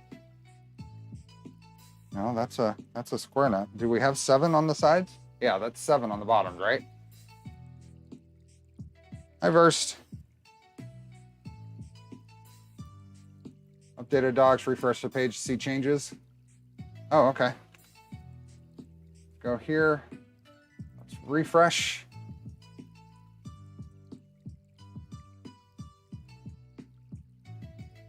These are, hold on, I want to go back here for a little bit. There were 7 on the bottom. Yeah, 7, okay.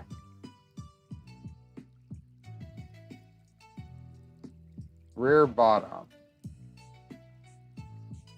So add 2 onto the front. There we go. I'm missing.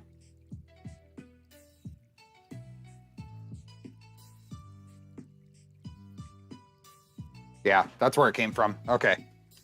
So being diligent and paying attention, I did have a square nut fall out of the bottom. 1, 2, 3, 4, 5, 6, 7. Yep. That would have been a pain later. Okay. So now we have this. And then we have the 2 rear. So we're gonna go here. All right, let's keep this out of the way still.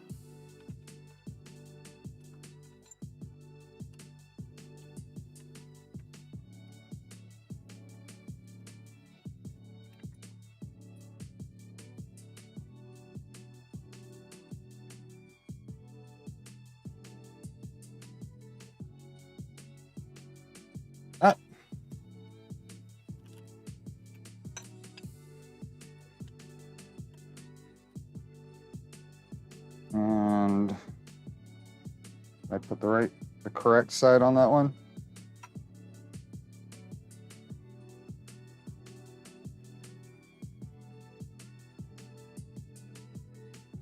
Like that.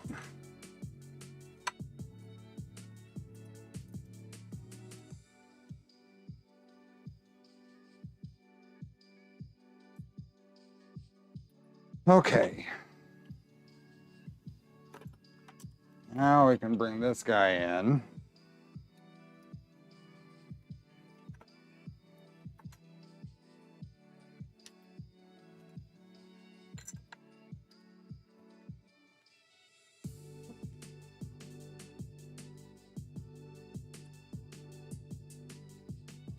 Ah.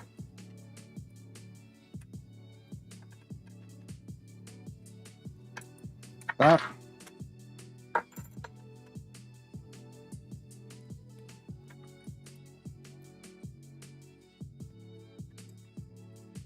And like this one. Hey, Nuno.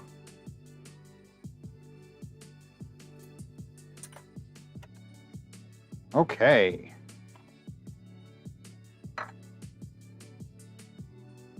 Starting to look like a Trident. I mean, solid fork.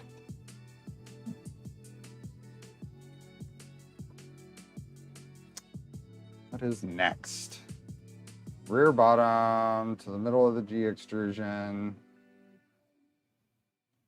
I think attaching the vertical extrusion to the G extrusion, the C extrusion to the G extrusion first is probably a good idea there.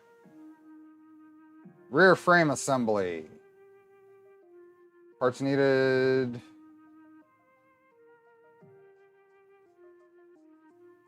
(14M3 nuts. Preload 3 nuts into the back of the J extrusion.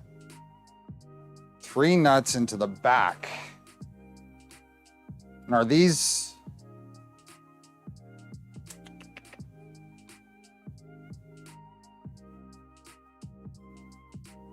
Are these for... Are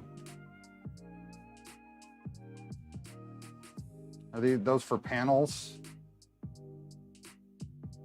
Hi, Rod. Hey, Steve, how many parts do you think this build will be?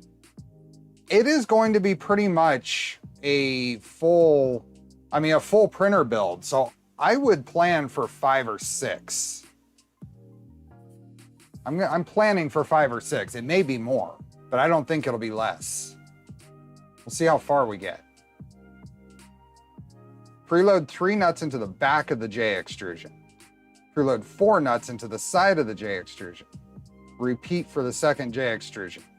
Attach J extrusions to the back of the frame assembly. Attach rear Z assembly to the 2 J extrusions. So the problem I see are if I put, so this is the back. If I put 3 here and 4 on the side, right now, they're just gonna fall out the bottom when I move this. So I'm gonna wait. I'm gonna remember that, and I'm gonna wait because I don't think they need to be done yet. Correct me if I'm wrong, but I think we can wait. As long as I don't forget.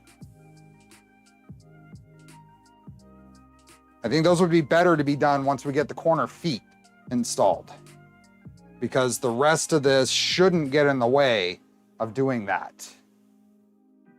So prepare the y-axis rails. Okay, so we're gonna have 2 of these. That would be 2 of these.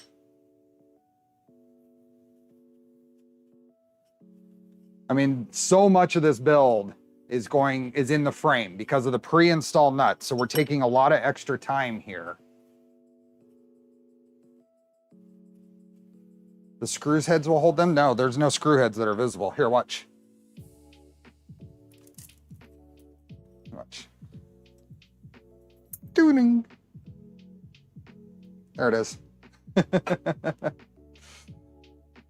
So that's for that. But even when this is here, everything is here, we still have access to those slots. The sides and the back and the front, we have access to. So we don't have to do those right now.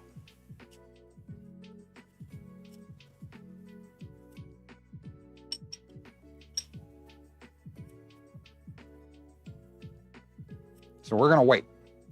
So now we're gonna populate. These are the Y extrusions that are gonna go here, which means we got a lot of stuff to put in here.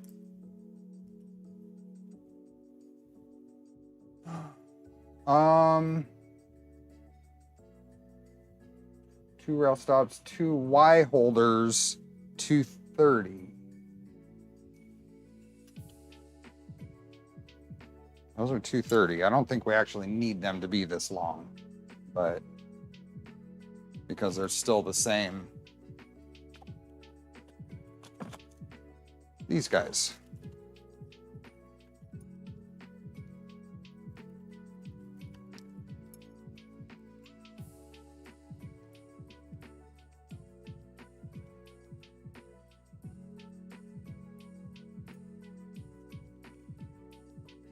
Stuff away.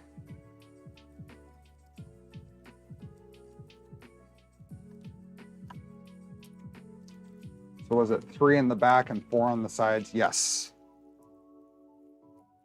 I'll go back to that when the time comes, just to make sure I'm not missing anything.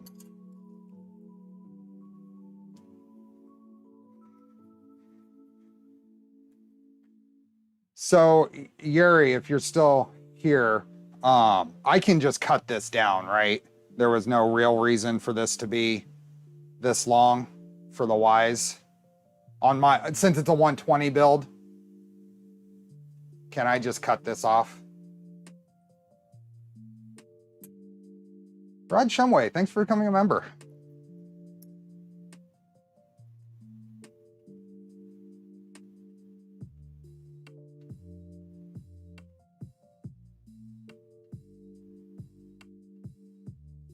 Or should I leave them long and just center it on the printed part? Do you have a suggestion on that?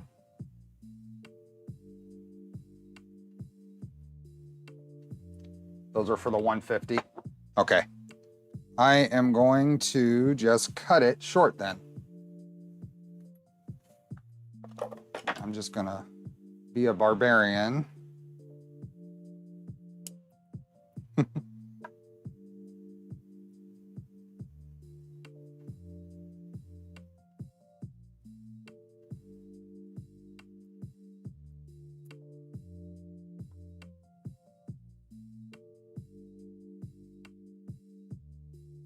No problem.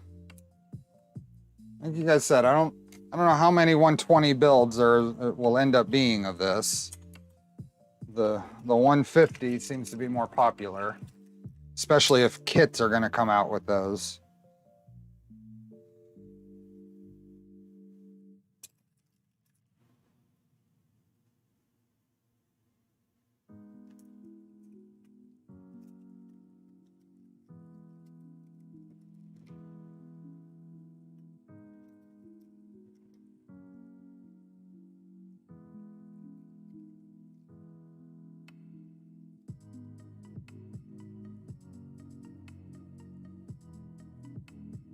Okay, let's go.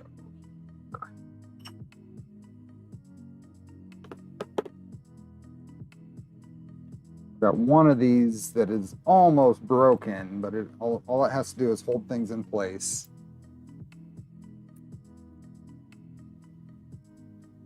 Hopefully it lasts long enough.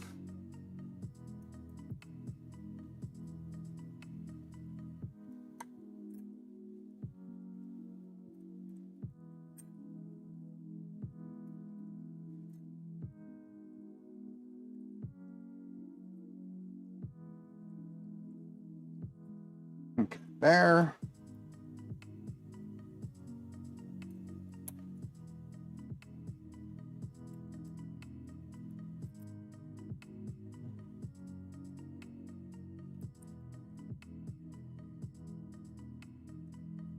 Oh yeah, that's where that one's broken. I hope it lasts.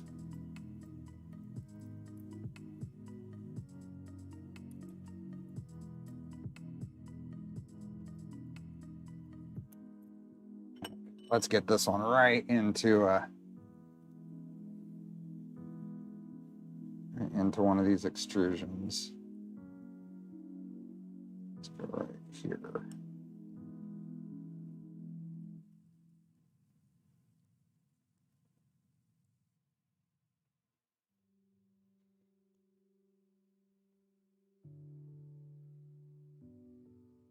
There we go. Perfect. I'll probably be somewhere around centered.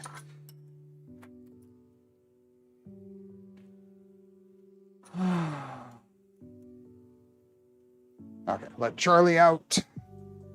Yes.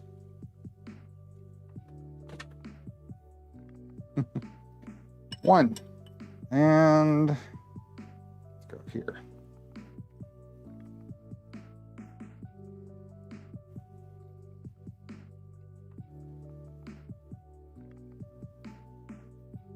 Yeah, the breakaway idea is probably pretty good. Okay.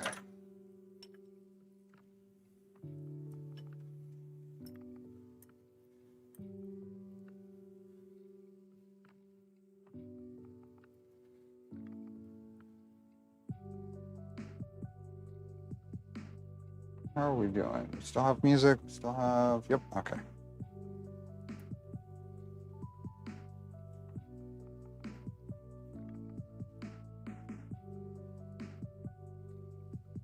Half a gram. I wonder how much it would be. Half a gram?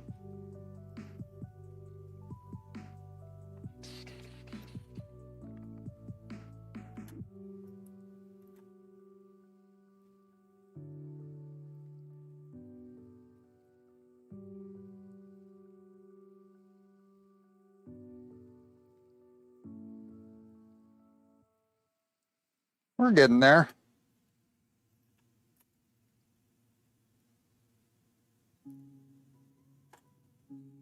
We'll have I expect to have the frame together today and maybe start on putting some printed parts on it. We'll probably be right in the 3 hour, maybe 4 today.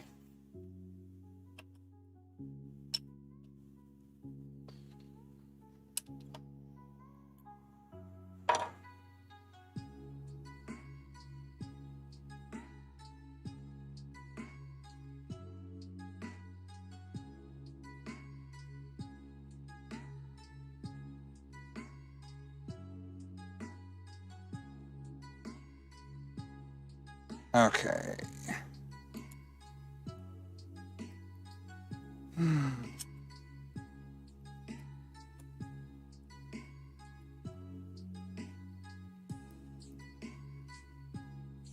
Hangout.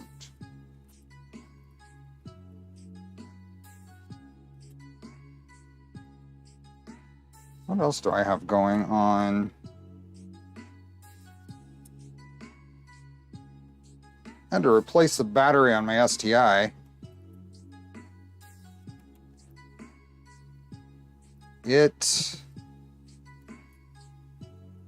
I let it park for too long at a time, and it drains as it sits there, and it just too many cycles on the factory battery. Not a 7-hour stream.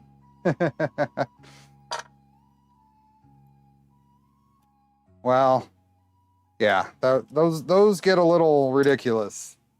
Okay, where are we at? Instructions. Prepare the y-axis. 2 rail stops. Okay, let me grab a couple of rail stops.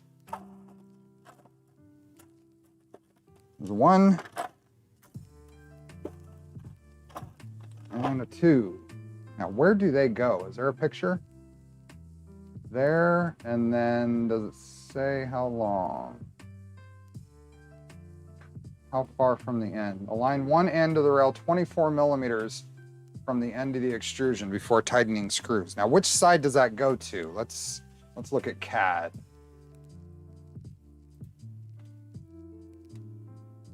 Okay, so the front gets the rail stop. I see that here. The front gets the rail stop. Okay.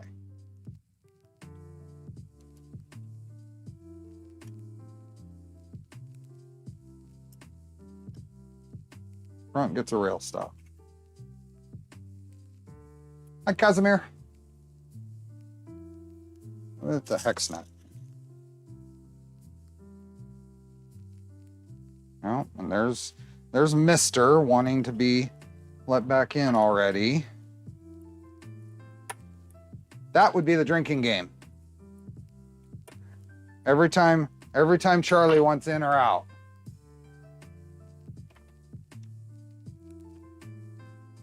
Come on. No rail guides. I haven't tightened them. I'm getting things prepared. The rail guides will be used. I'm just getting things prepared and located and let's see, just getting stuff.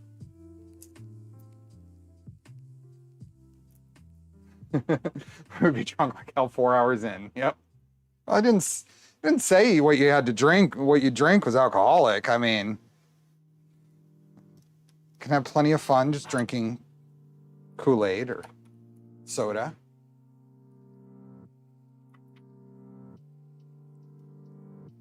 Okay, so all of these should move. Hey, Mr. K.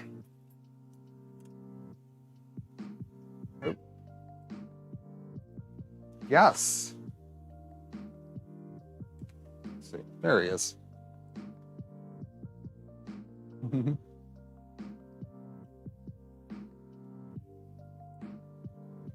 There you go. Ow! You need your nails trimmed. There you go. Come on up. Align one end of the rail 24 millimeters from the end of the extrusion before tightening screws. Is this accurate for both builds? I think so. 24 millimeters.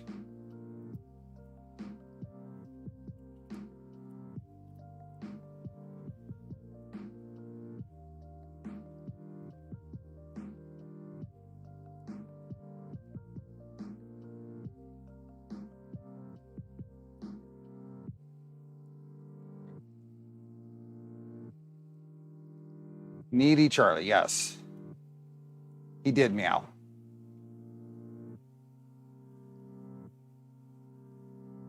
Hi, happy MFG.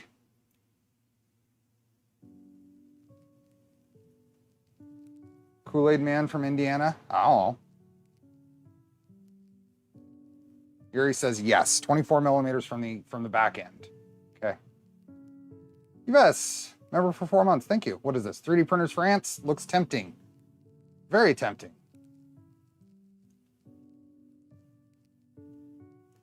Drink at least a gallon of water a day due to kidney stones. Think it would be fine? Yeah. Okay. that goes there. So let's move this back and then, oh, thanks, Charlie.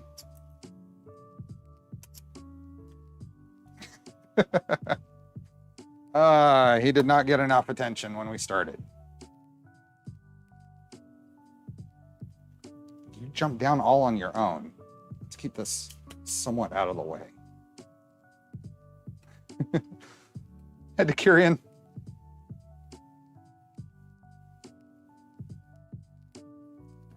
Aggressive pets. Okay.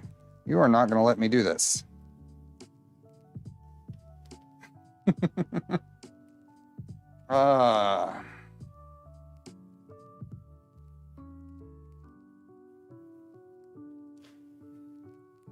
Yeah, I don't know if you can see all that, but I'm in a cloud of cat hair. The frame does need more cat hair. I'm building this V2 here. This is the second V2 here. And I was looking, and clamped in between the rails and the frame are little bits of cat hair in a few spots. It's terrible. It's terrible. Okay, you go that way.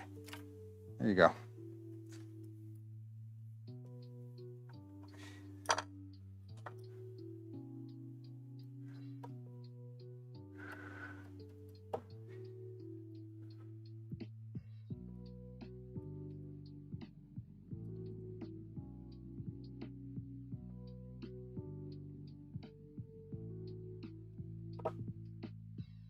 Fiber reinforced, yes.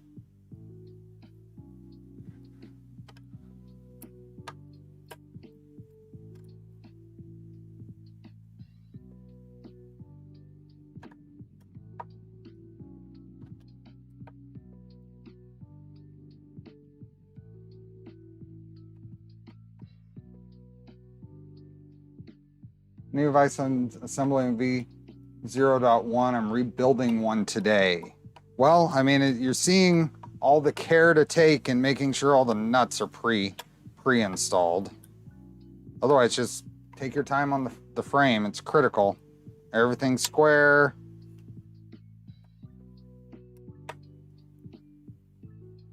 There'll be differences in motion, the size of the cat hair. Yeah. There's one.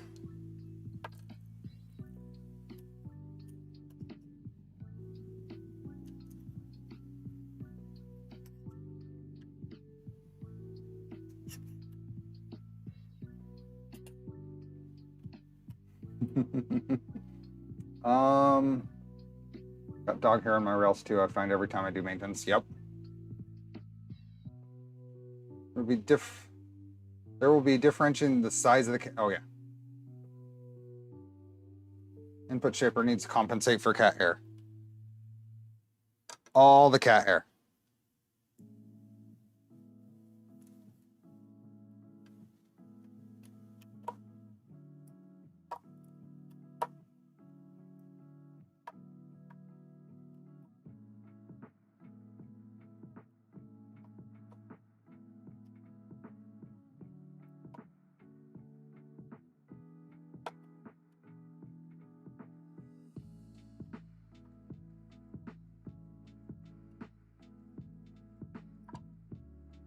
Perfect.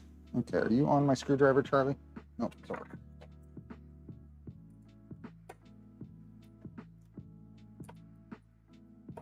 Rail stop in place.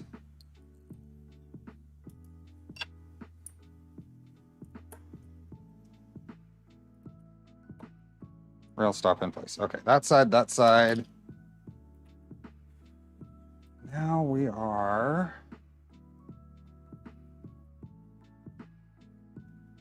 align one end using 3 nuts, attach the rail stop, add 1 to the ends, preload 2 M3 nuts onto the top and bottom of the rail between the rail stop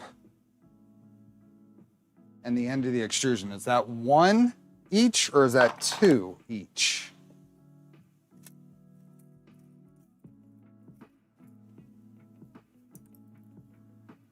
So Preload 2 M3 nuts onto the top and bottom. So looking at the parts, I'm pretty sure it's 2 into the top, 2 into the bottom.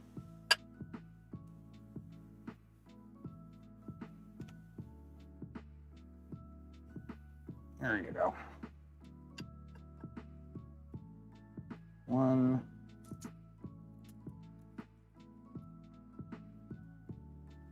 So that's the rail stop end.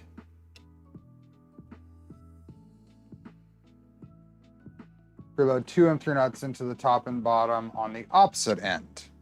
Okay. So it's basically 4 each.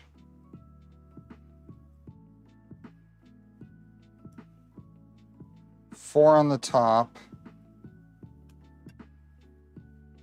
4 on the bottom, just making sure that the bottom ones are split between the sides of the rail. Okay.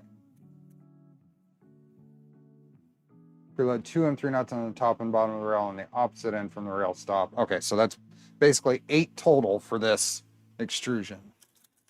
And then a couple of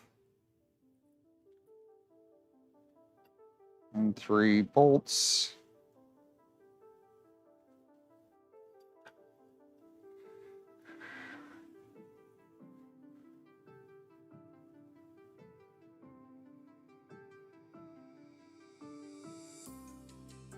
Hi, Viking Cat. Okay, so that one should be good. Those that way just to minimize them. Oops, and it's going to go that way.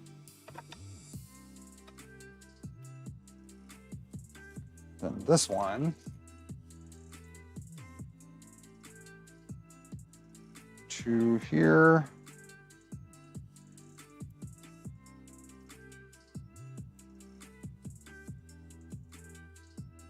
To here.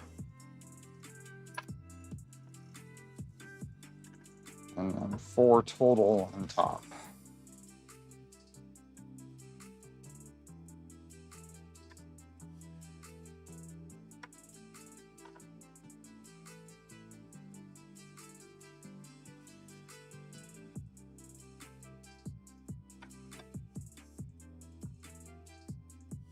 And 3x8s for the ends.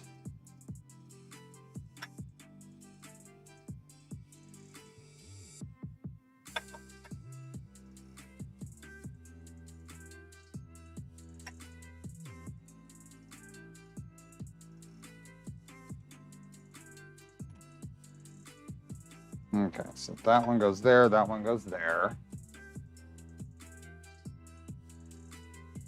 Repeat for this, be careful not to let the carriage slide off the rail. And attach the y-axis extrusion. I'm gonna need some room here.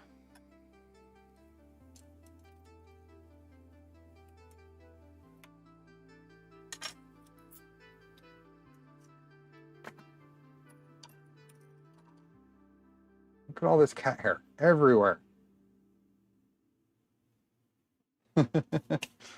Okay. Frame from attach each Y extrusion between extrusion I and J. The exact distance to the top of the frame will be set later. The rails should be facing the bottom of the frame. Okay.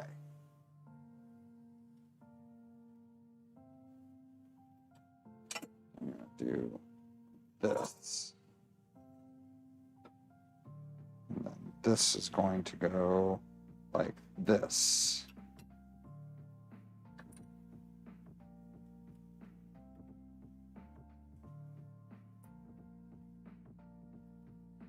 All the way down.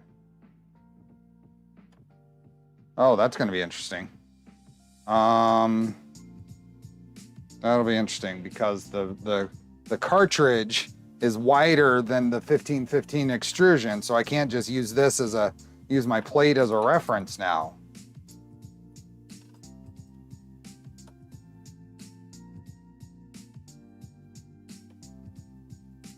So I'm just gonna snug these down because it says we're gonna set these later.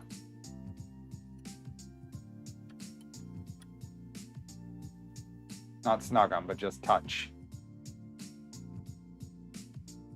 Okay. Which means it doesn't really matter. Let's do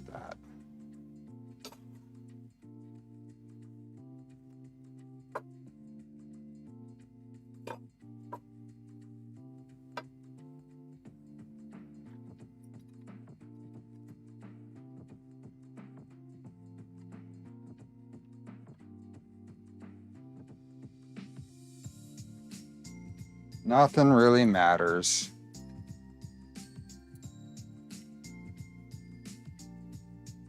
Okay. Those are nowhere near straight and aligned, but that should come later.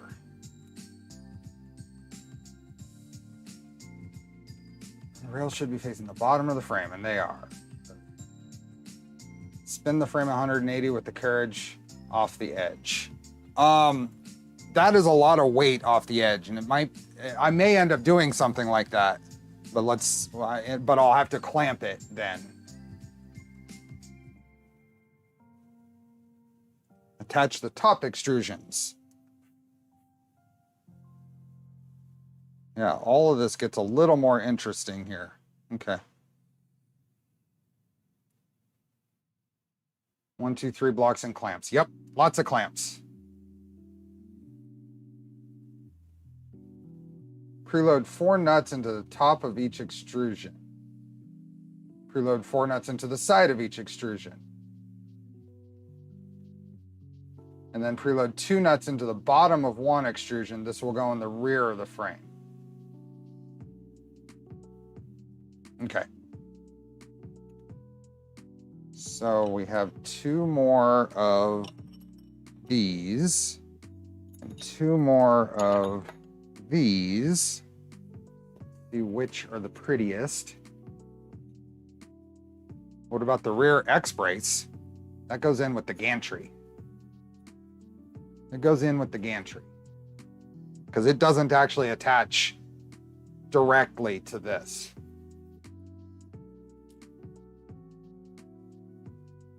That's a good looking extrusion, so that'll be the front. This is going to go right there. What am I missing something? I have these 2. I have this one. Oh no, I'm good. Okay. If the carriage is wider than the frame, and closing it must be a bit of work. Well, you use foam tape on the panels, which spaces the panels out.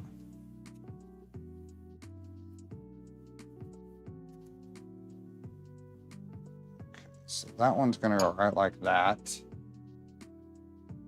And that one is pretty clean all around, so that's gonna go right like that. 4 nuts into the top, and these are all panel nuts, so we're going to use hexes. So 4 into the top. 4 nuts into a side. So is that for the...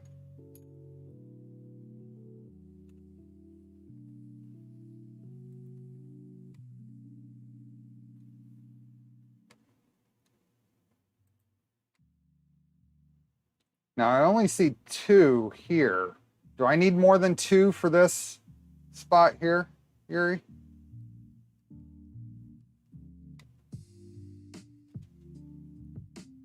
I see 3 on the back. Do I only need 2 there?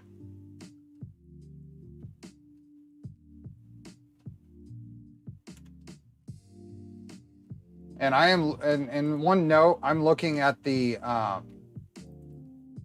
120 CAD, which is a little older. I'm gonna pull up the 150 CAD here.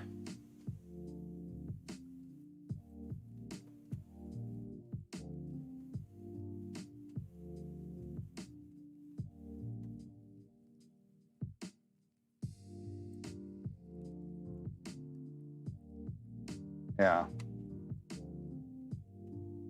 2 for the back. 4 for the sides, 1, 2, 3, 4, and 4 for the tops. Oops. Nothing for the front. To get rid of the panels. And that is for the bottom on the rear. Okay. So this is, I'm on the back here. I've got 4 for the top, 2 for the rear.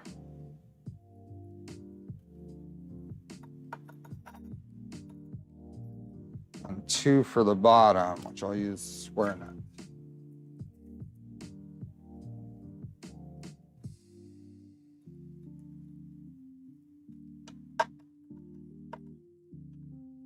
Okay. 2 back, 4 top, 2 bottom.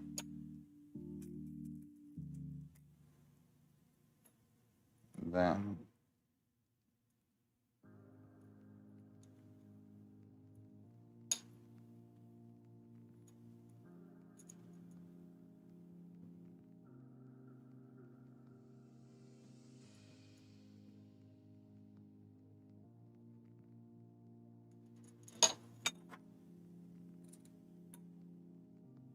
okay, that's that one. Let's go ahead and put it on. Since I have nothing that's going to get in the way, so we can just drop this. We got back bottom, so this goes right like this. I can use my clamps. The clamps.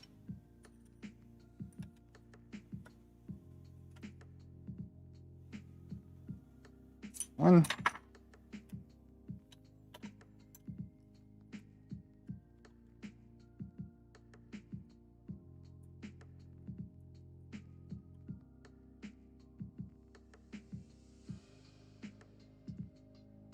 Two. So that's back. Now we're going to work on the front. Right here. Go right like that. 4 for the top.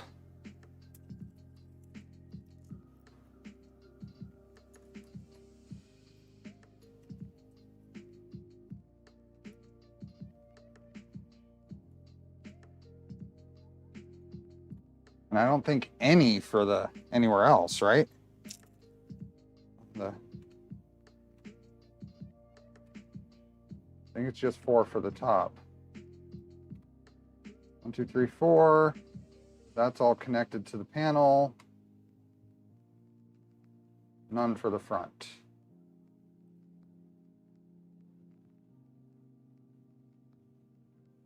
So that's a little clarification here, because you say 4 nuts into the top and 4 nuts into the side of each, but let me know if I'm mistaken, but I don't think we need 4 in the front, right?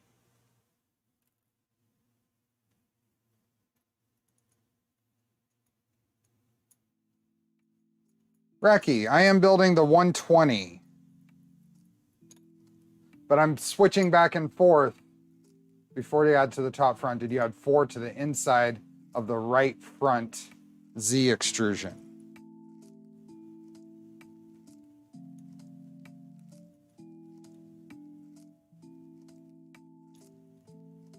You add 4. Let's see, we had Z extrusions up here where it was telling us to do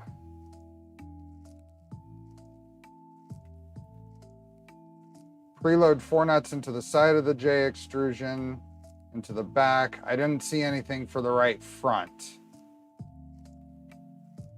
Let's look here. To the right front, where are those gonna be? Is there anything? Oh.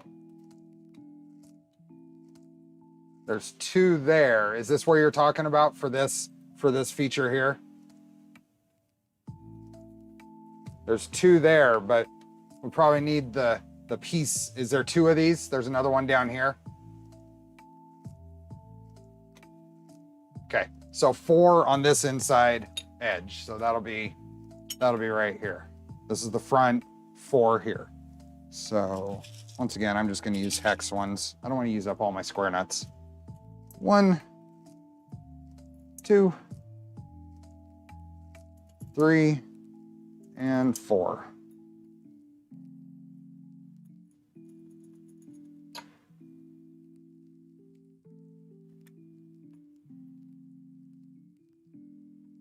Should be 2 of those magnetic assemblies. Okay.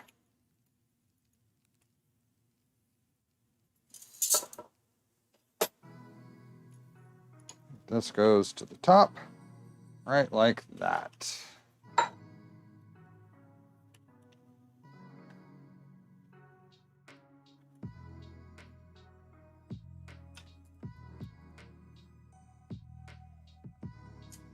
There. Things are just lining up when I put with the frame loosely together, so I feel like my cuts turned out square. I'm not having to move stuff into position once things start to be tightened, so I think that's a good sign. Okay. We are getting there. Here, let's give just a little bit. All Tridents are tall boys. All Tridents and Trident based. Okay,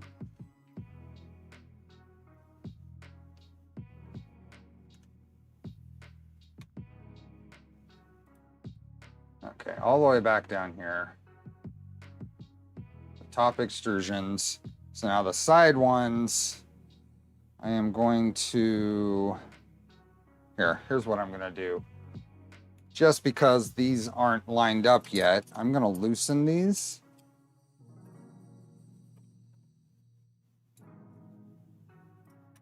And I am going to temporarily rotate that rail to the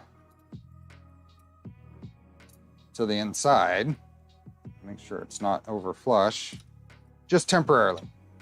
Just so I can lay this on its side and properly align the top extrusion.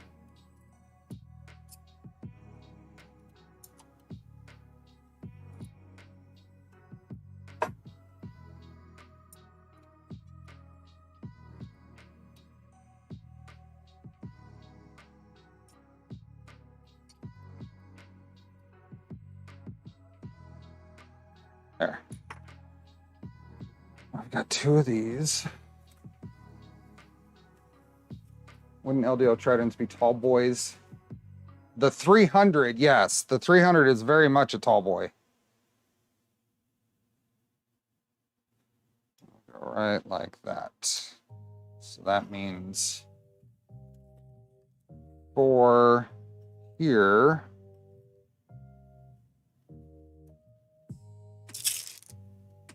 are there any magnetic assemblies on the left of the extrusion?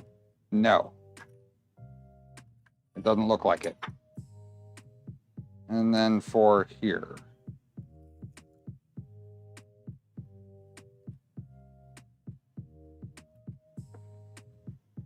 Oh.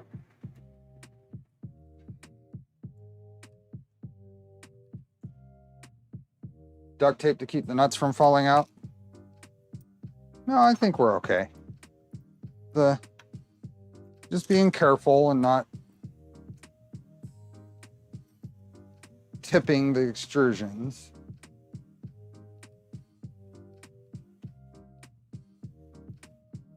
Okay.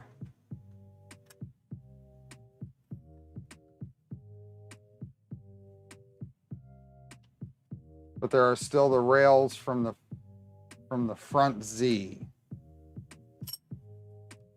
Oh, you're right. Thank you.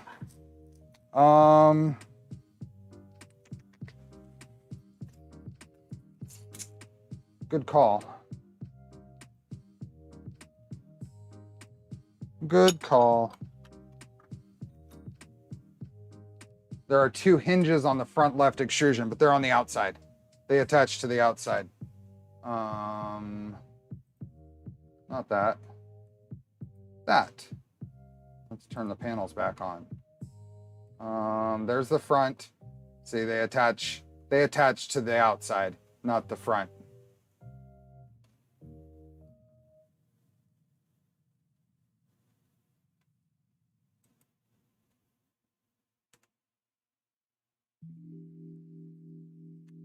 How am I going to lay this flat? I think I'm gonna hang it off the end of my table, which means moving some of this stuff around.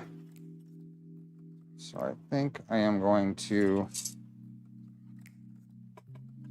do like that. And then the carriage is off the end. And we've got this that then goes like this.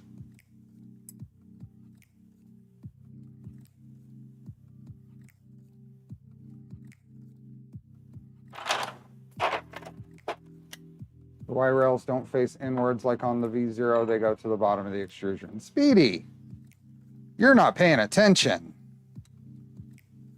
I just said I temporarily moved them so they wouldn't be in my way.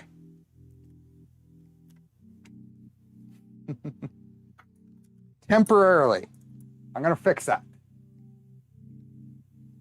What equipment should I get to get a square frame? A flat surface. I just use these clamps and stuff to just help me make sure that this way when I clamp this piece of straight object, I can then push that now against the rest of the frame and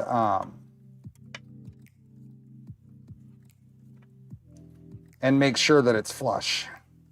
So I'm pushing down against the flat surface and I'm pushing to the side against the rest of the frame, and that gives me my 2 points of reference.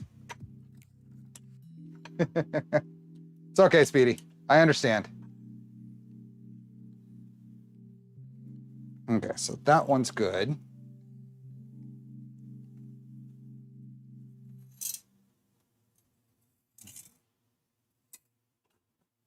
I'm just going to turn it around and do the same thing. It's this guy, right? Yep.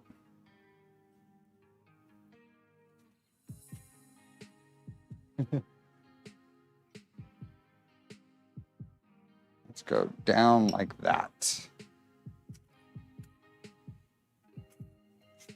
Down like that means 4 on the bottom.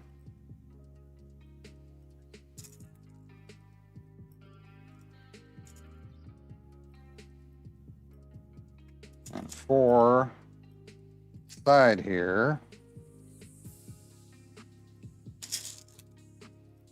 That's going to sit like that. And 2 screws for the end.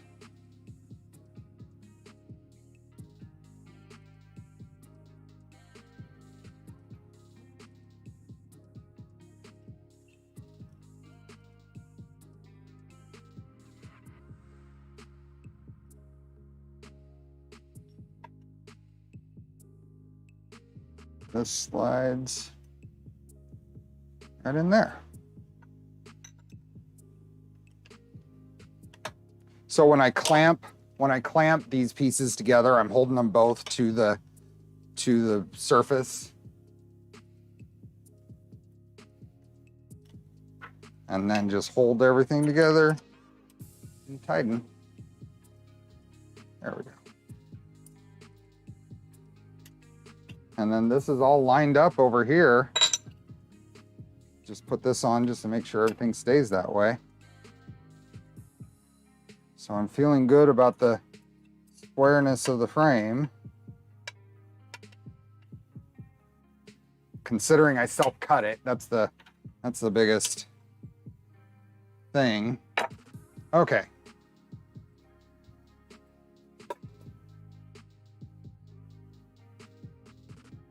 Yeah, everything's good. Even though these are shrunken, do they apply for serial numbers? Yes. And this, when you apply for a serial number with a solid fork, you get a Trident serial number. Yeah, I mean, it's sitting flat and let's go back over here. Where was it? Attach the top extrusions. So let's double check here. If anybody wants to. So I've got 4, 4, 4, and 4 on the top. I got 4 on the side, 4 on the side, none on the front, but 4 on the inside. 2 on the rear, 2 on the rear bottom. Anything on these outer extrusions I will put in after I put the feet on the printer.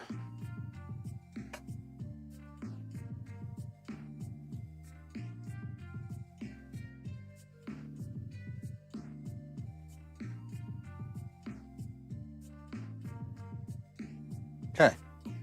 Yeah, this is cute. I like it.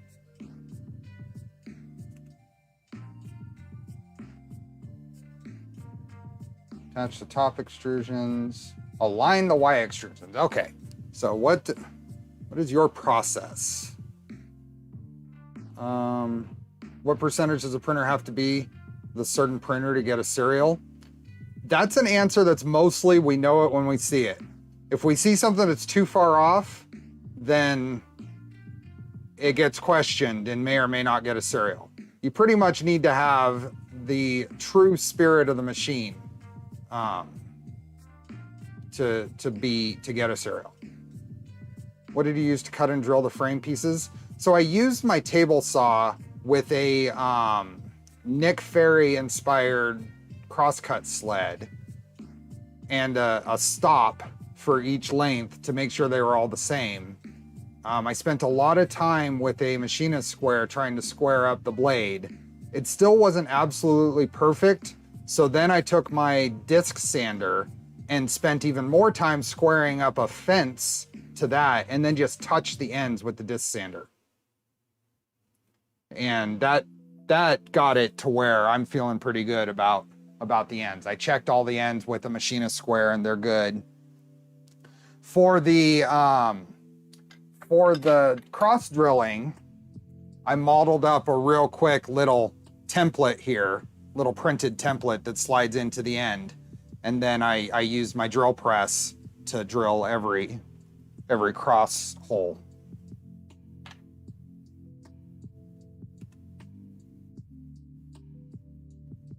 It's water.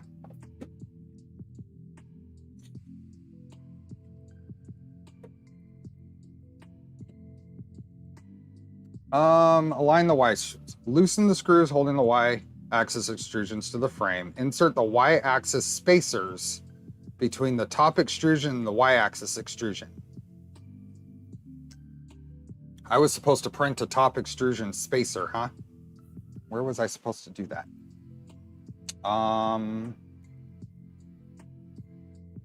Let's do this. I don't want to lose my spot there. Go back to Solid Fork. Let's go to STLs. And is it under Tools? Y-axis spacer that I didn't print.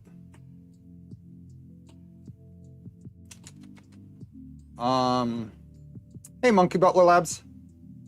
Was it a high tooth count metal cutting blade? I did. You can do it with a regular blade. The aluminum's soft. I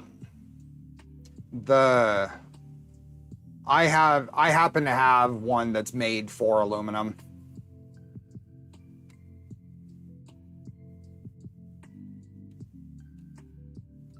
I did not print this. I did not print this. That's okay. We will. Nah, we'll just use the my calipers. We will use calipers and the magic of CAD.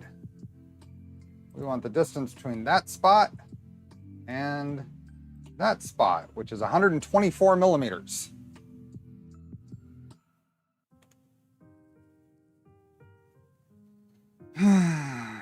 Okay.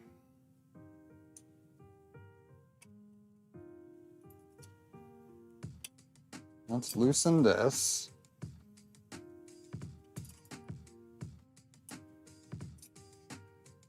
I don't think I need to. I think I can do it without it.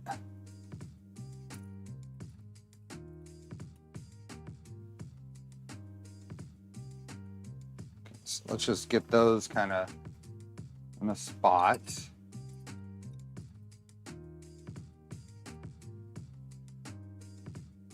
Okay, so those are there. Now, I need to avoid this carriage. So I'm gonna go here. So that's going to go there, and I'm going to clamp the printer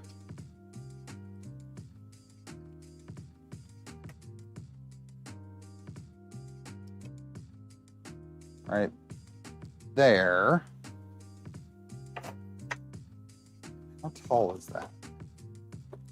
Is that about 1, 2, 3 block tall? It's a little less.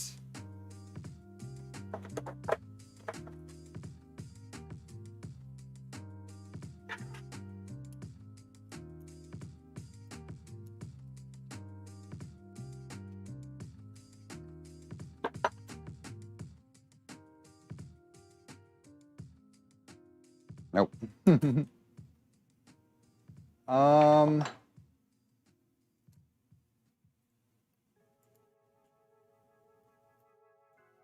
Christian, it's really inspirational to see someone use CAD the way you do.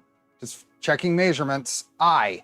In Fusion 360, hit I, and that's for info. And you can touch a line. It'll tell you how long it is.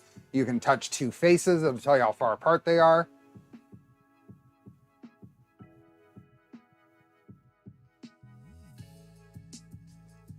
Does 3-point versus 4-point bed level even make a difference in practice anymore with printers this small? You still, unless you have a flexible gantry, you still want to use 3-point. The reason that 4-point on the V2.4 works is the joints are flexible, and controlling it with the 4 gantry belts. 124 millimeters. So we're gonna try it with this first.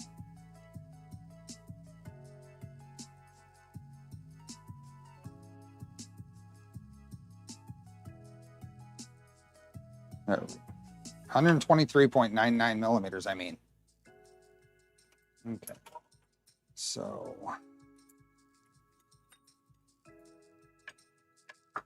Get this stuff out of the way. No, this isn't the greatest.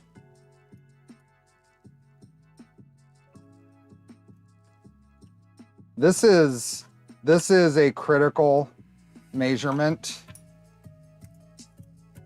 If this is off, you'll see it in your bed mesh. I mean, it can compensate for it, but it's good.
Going to be going through several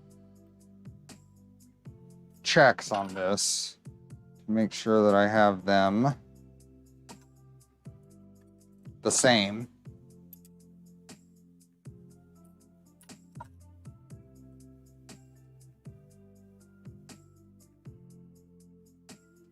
Okay.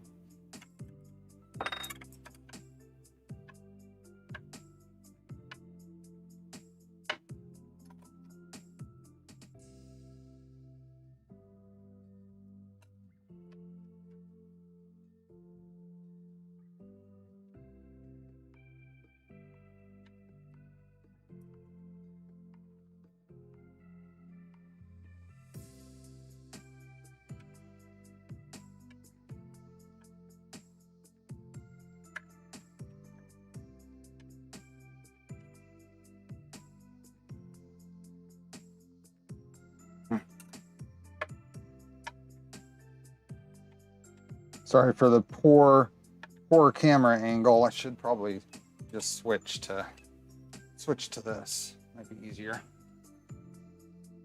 There we go.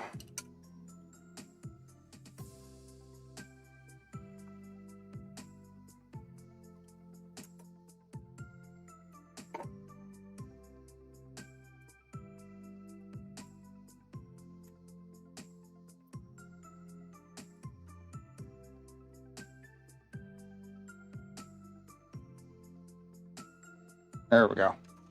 I feel comfortable with those.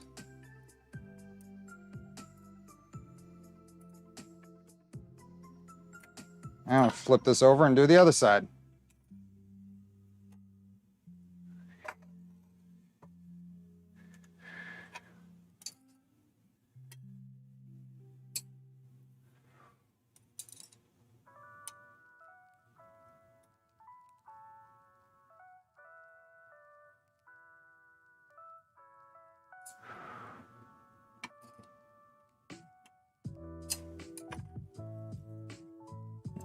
All the nuts fall.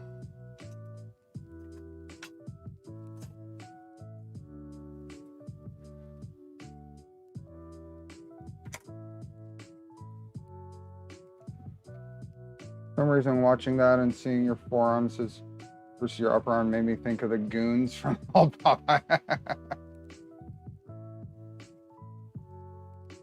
Let's see where we're at. Way far.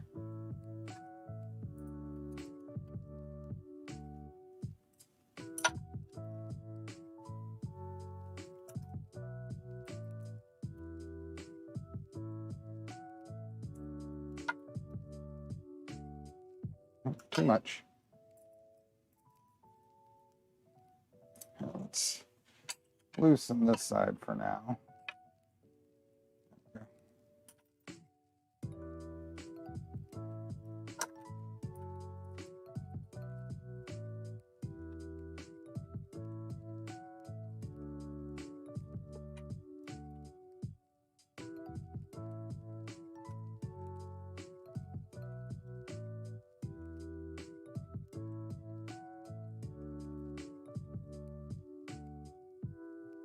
Okay, that's the same as this side. See where we end up here.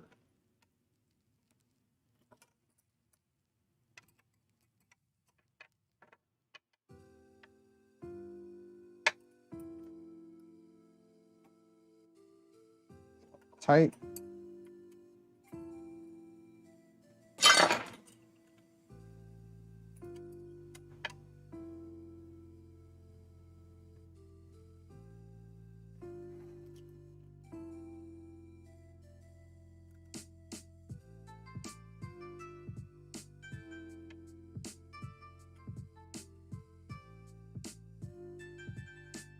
Here we go.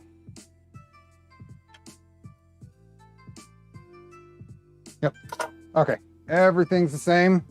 We'll find out how good a job I did when we do the bed mesh, right?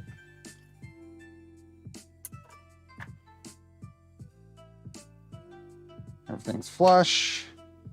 Everything's looking good. And that is the frame, right? The main parts of the frame.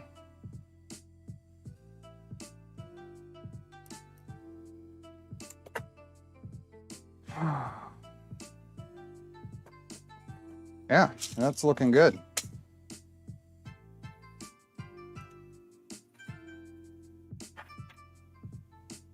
Where are we at? Wow, time goes by so fast. You mean we find out when it's too late into the build? You can tweak these. You can tweak those after the rest of the build. By that fraction, barely fraction of a millimeter.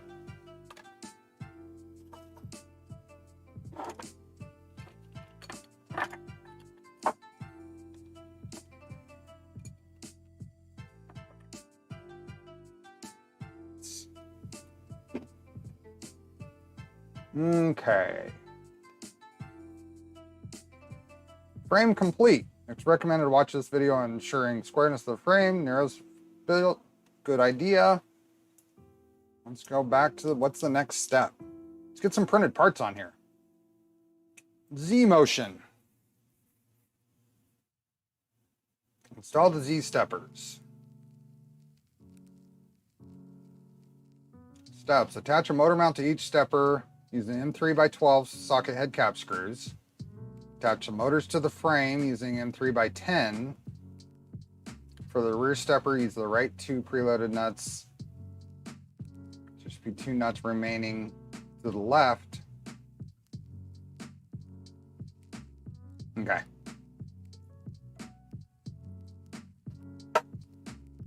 Z steppers. 1.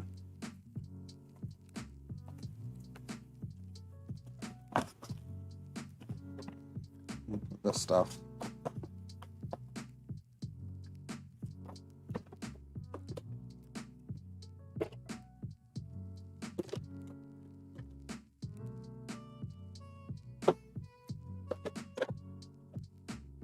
Two and 3.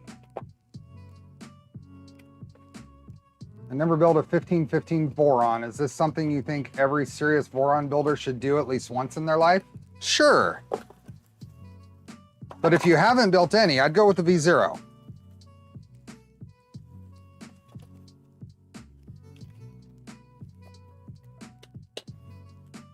I have 3 V0s, so it's time to branch out.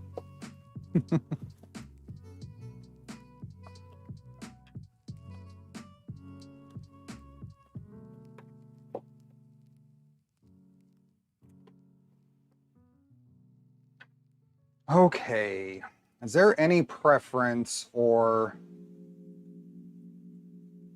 trying to think in terms of connector location? Do I just want to send these to the inside? Probably the fronts to the back. And the back to one of the sides or just to the front?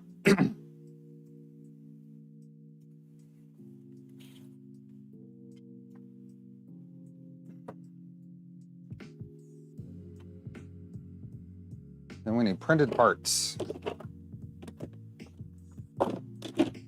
That one, that one, and that one.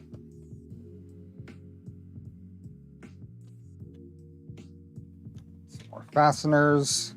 So this one goes here.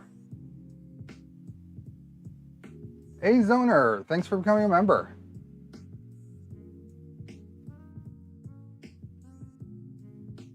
Back to the front, fronts to the back.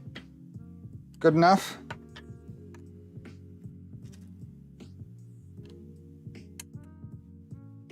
Fronts are dealer's choice. Perfect.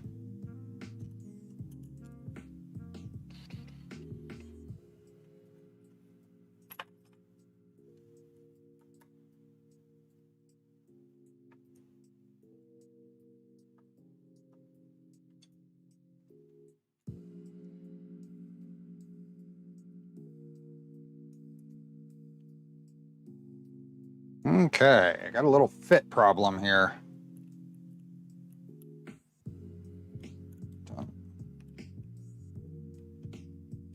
These aren't wanting to fit over the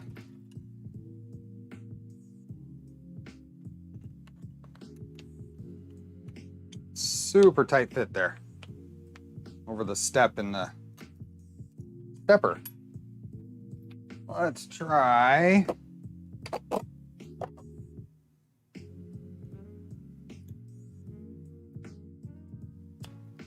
Try a little bit of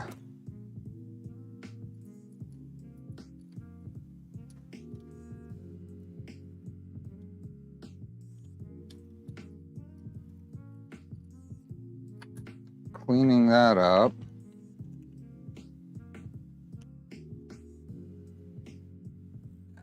I think that'll pull down now.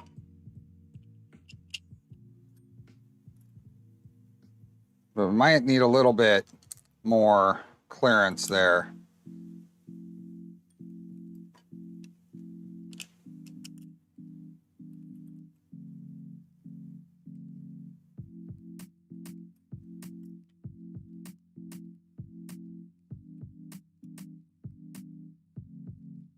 It's tightening down now, but a little bit more clearance might be good.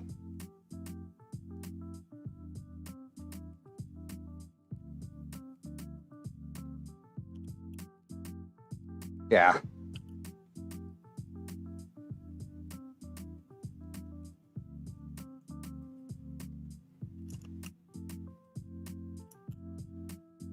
Let's see, I think I'm gonna use a different end here. The next one.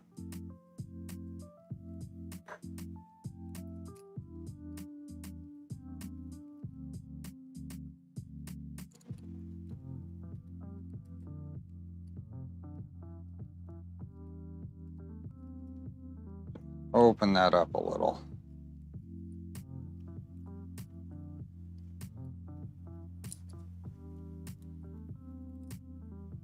Now, something I didn't do that I'm going to pull this apart, I forgot to just make sure that my top surfaces are flat.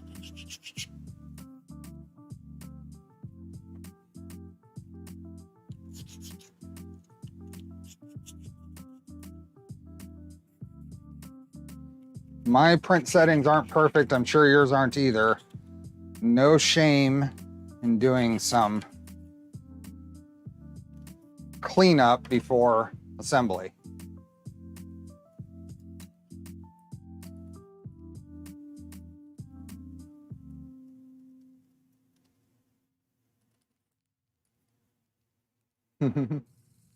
Hi, Wolfgang.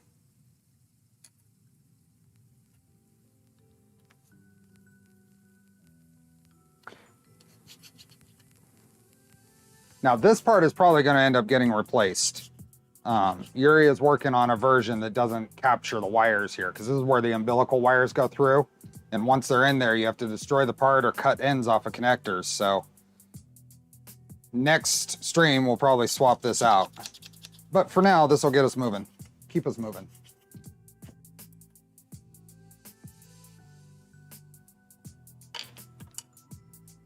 Okay, and I want to take this one off because I did not clean it up.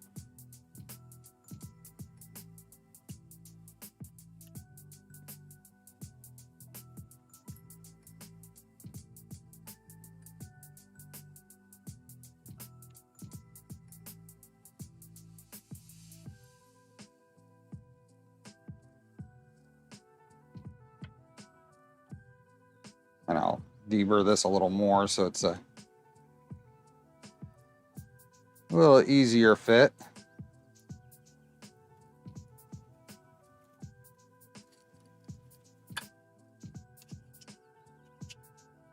So I just use, this is just a small file. I think I bought the set. I think I might have bought them at Sears when Sears was still around.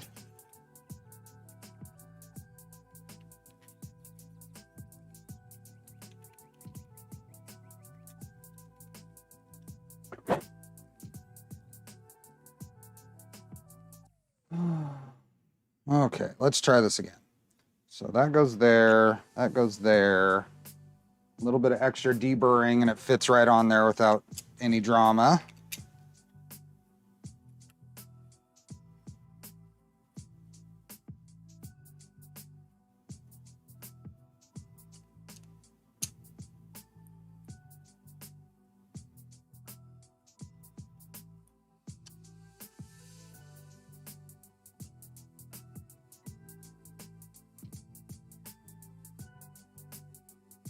Grobit makes a nice file. Okay.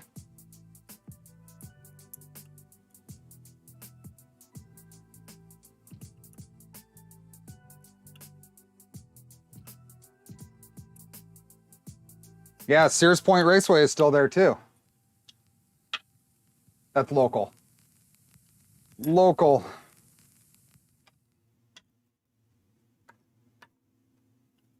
There we go.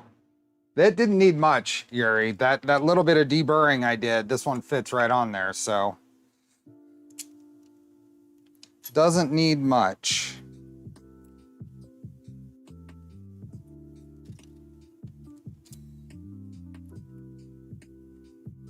Oh, that's what I forgot to do.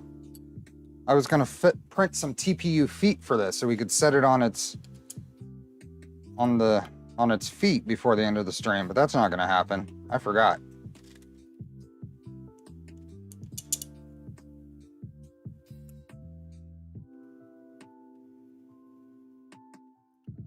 Saw the Sears Tower for the first time when I flew in for Murph.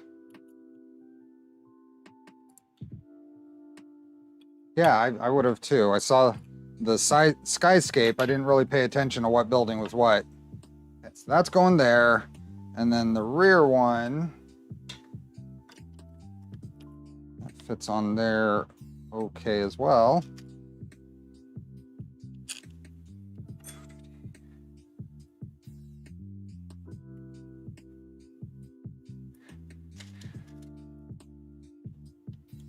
Yeah, for our local stuff, we have Sears Point Raceway, which is now like Sonoma Speedway or something like that. And then we have Arco Arena, which is where the Kings used to play, but it changed names a few times. And then right down the street from me, we have Rayleigh Field, which is where the local AAA baseball team plays, but now it's like Sutter Health Park or something like that.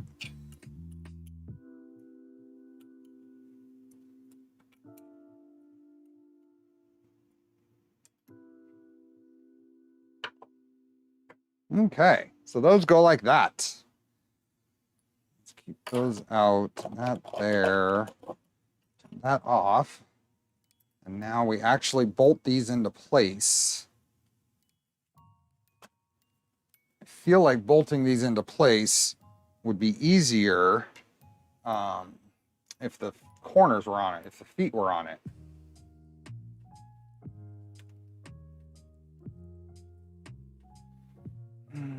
Install all of these and attach the deck panel. Okay. So we are going to install these. Let's move the nuts around. And these were in 3x10s, right?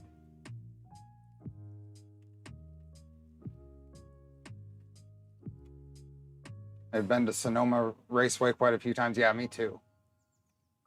I've not driven on it, but I've ridden on it. What were these all? M 3x10 button heads. Okay. That's my button heads. That's these guys.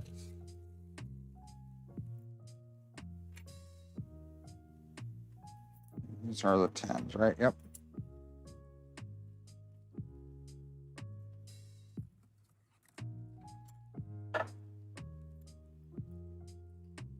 These are all going to be fun because there's no spring loaded to these. It's just a matter of hoping they stay and shimmying them around. There we go. That one.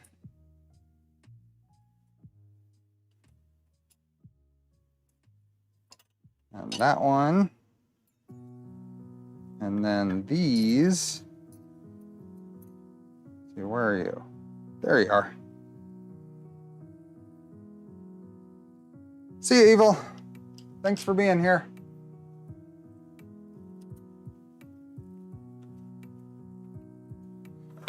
So those aren't too bad. So I've got a nut here.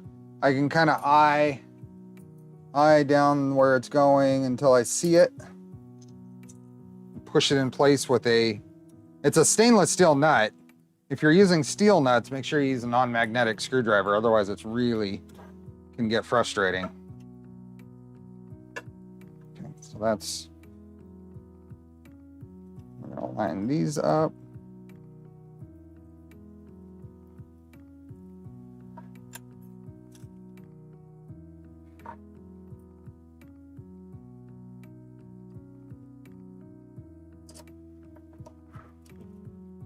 That one and that one. Bed size. This will be a 120 build.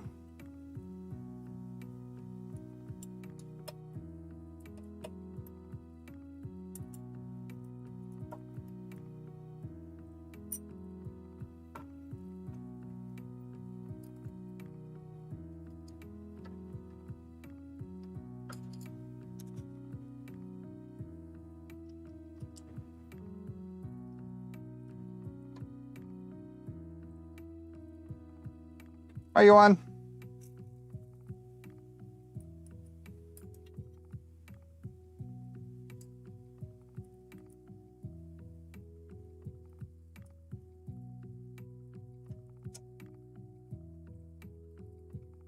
Nice single serving solid bowl for a single serving. Exactly. Okay. And we're going to move all of these out and make sure. I think it would be easy. I think if you're not paying attention, it would be easy to trap one of these nuts all the way back underneath this extrusion.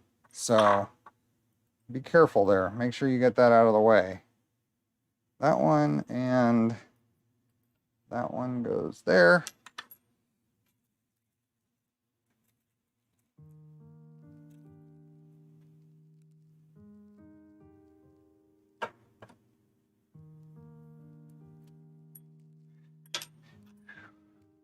And then you can put a screwdriver down to, if it's close to alignment, but not quite there.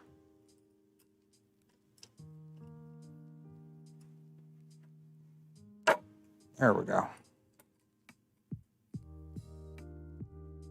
Oh, close, but not quite there. I knocked it out of its way.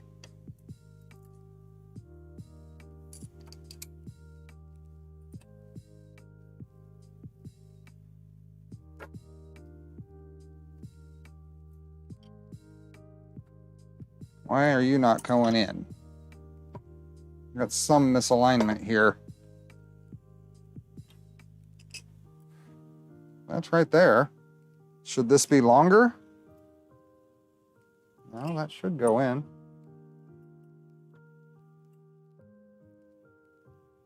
There we go.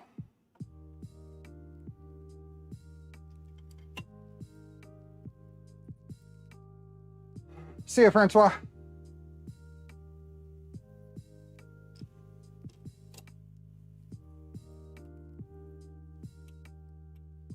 Fabreeko's kit shows a Honey Badger Mike 6 plate made in the USA, 160 millimeters. I do have a Fabreeko bed for this. I showed it at the beginning. I mean, it's oriented for a V0, but a little personalization. That'll be at the back though, unfortunately.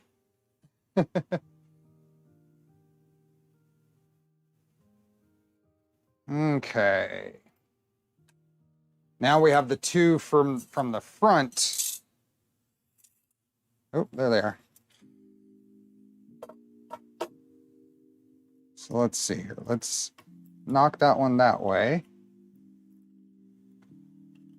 This one goes right there. That one right there.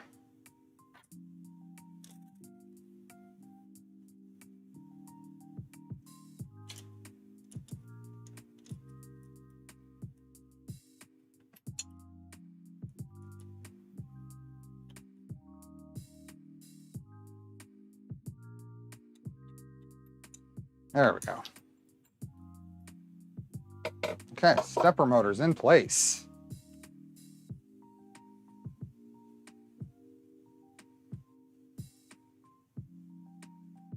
Attach the deck panel. I gotta put it back on its back. So I am using a test fit deck panel right now. This one will be swapped out. This is, I played around with, my MPCNC isn't well. I tried, but something's loosened up on it and it was having a hard time in a couple of attempts. So I took that same piece because I didn't want to waste it and tried on my diode laser to cut it, and it cut it really well. So for right now, we are going to use this as a test piece for all the things. That seems to go okay. I think we got a little more clearance on some areas than we need. But this goes in here. What's that? Ah. Okay, so let's just do this top. Now there are little printed panel supports, and this is one of the areas where the Makerbeam thing got in the way. So these I've customized, I've modified. I'm gonna see if they fit. And that fits pretty well. So the ones that were for this, I think that's might be these. Nope, those were the super loose ones. They go in there. So I think we can go.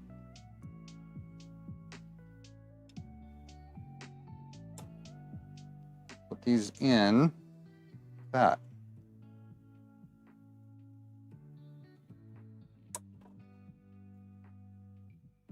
Cool.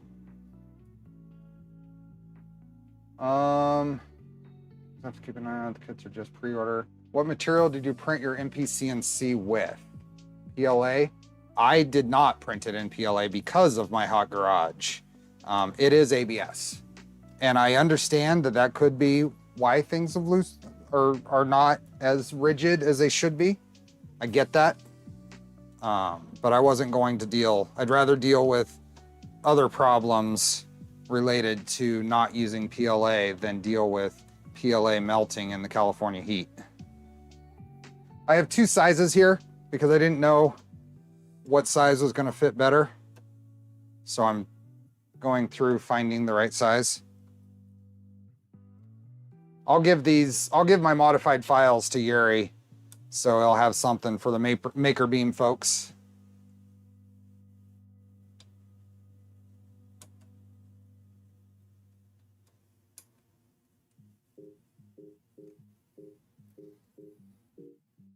ASA does seem to be a little more rigid, or a little more brittle anyway, so it's possible.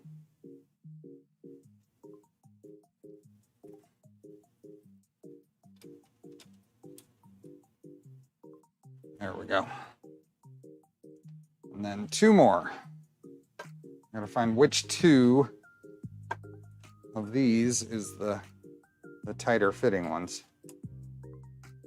Nope, not that one. Well, of course, P could be a better option. It'd be if I might as well go and buy a rigid, a properly rigid CNC router for the price it would take to do peak. Okay, that should be those. There we go.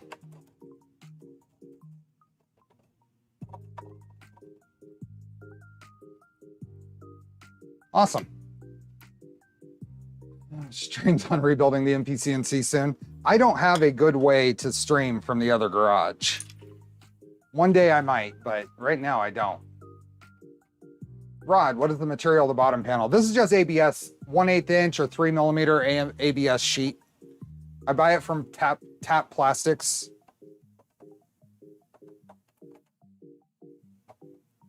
Hi, Phil.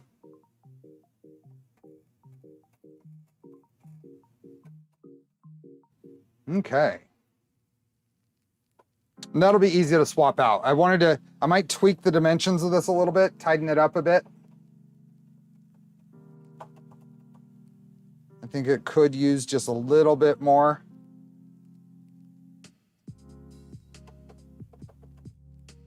Without getting too tight. As it is, it's not terrible though. Okay, back here, attach the panels. So we did that. And I put those little, so these these are very similar, just way smaller to the ones in Trident. They go into the extrusion and then twist into place. And these are too loose, that's why I didn't use them. I printed out 2 different size tests and this one's too loose, so.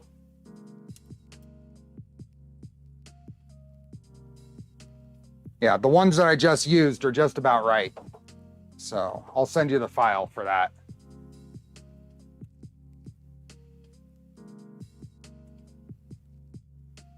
What is next? Attach the feet. Perfect.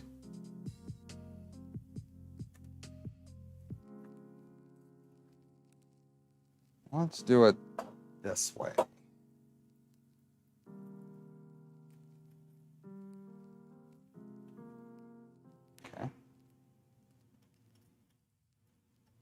That one there, that one there. Let's see. The feet.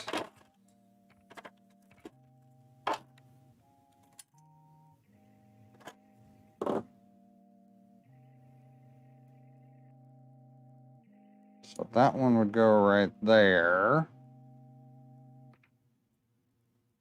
Got M3 by 6s, I think.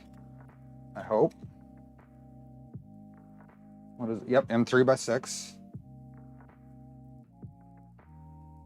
What did I miss? KB3D, we are getting there. I think I'm gonna tweak the panel a little bit, just a little bit, before final.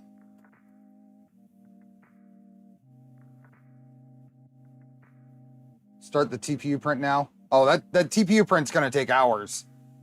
The TPU print's slow. So we'll get the corners on.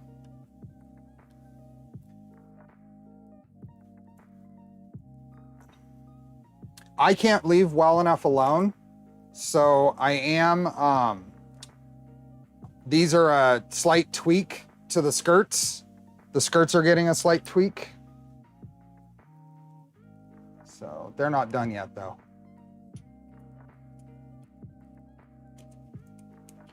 And after they go on, you can, yep.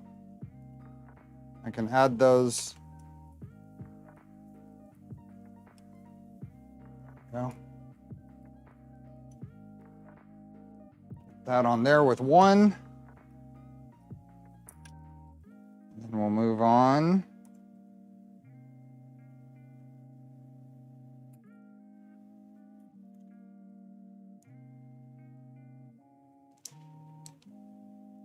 This Nero should have been printing yesterday. Slow. It was sending it. What TPU do you recommend to use, Steve? I just have some Sane Smart that I tend to use. It works well enough.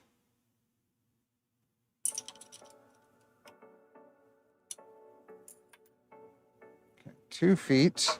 And then I think I'm just going to rotate this thing around. And now I'll send this nut here so I can get it.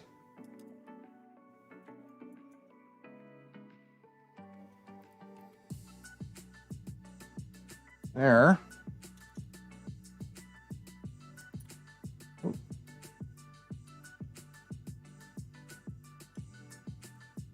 Now I do have a ball end wrench here. There is an access hole here. There we go.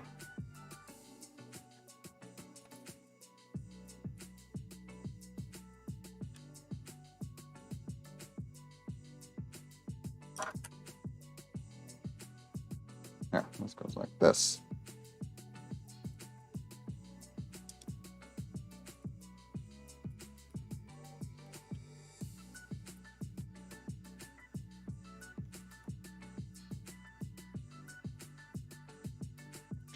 And then send this one down here. There.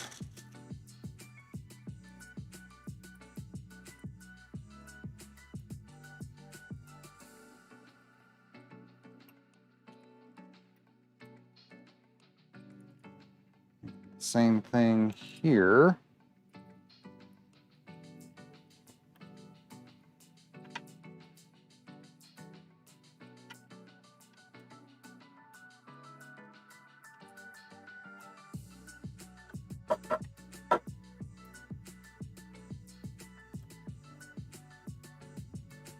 That's not good. The weight of that shifted it, so I'm gonna have to make sure everything's lined up when I'm done.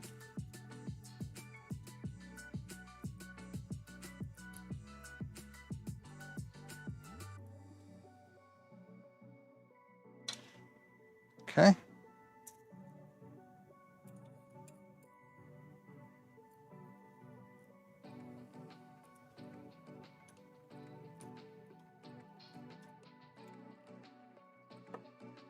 There we go. Okay, what am I missing? This door hinge, Retso's PC carbon fiber. Yeah. Filament hinge with PET G. Okay. It is on corners, not quite on feet. I need to put some heat sets in there too, but it is standing. Some prep, I think could have some success. Did you forget the side nuts? No? Not yet.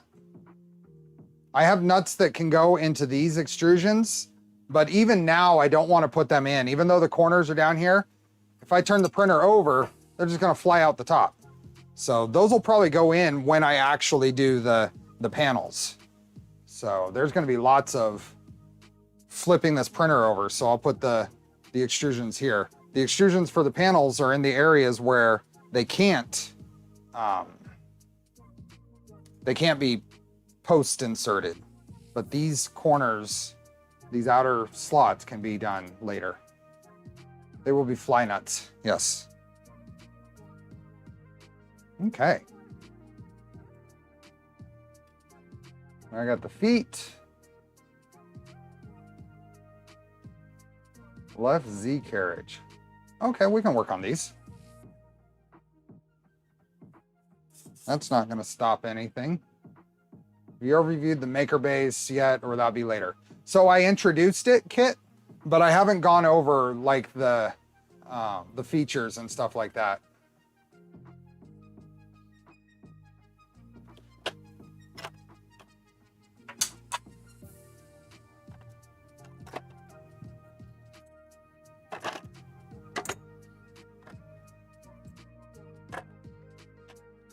One more piece.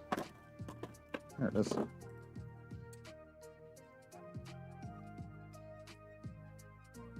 Any spots here that I care about that need to be cleaned up? Probably just make sure that this is good.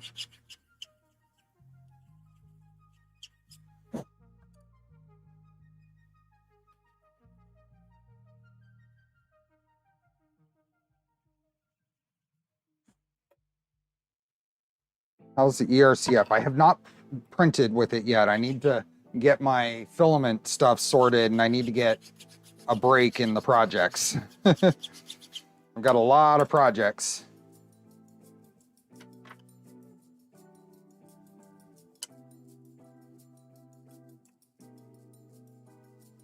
Honey, I Shrunk the Trident. Yep.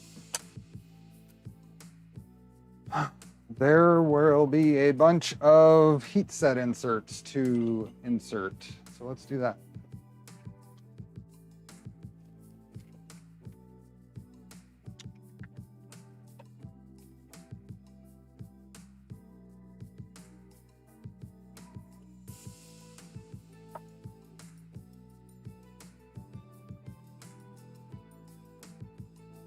All on the bottoms of these.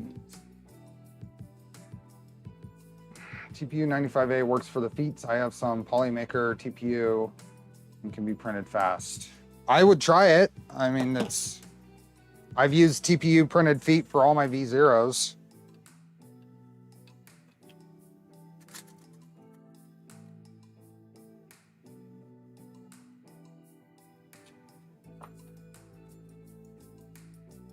So these are for holding the little accents.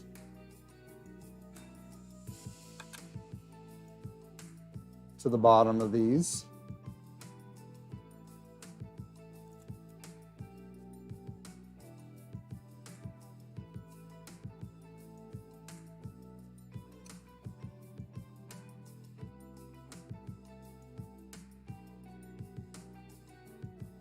On Trident, I just went with threading into plastic.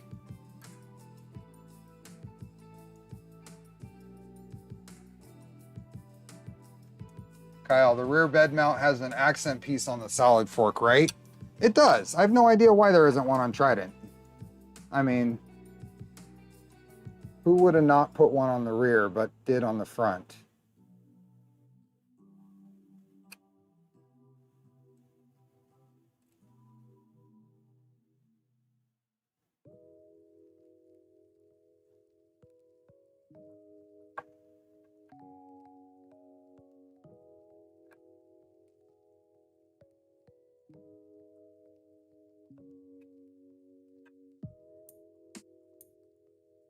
I have no idea. Seems like an oversight to me.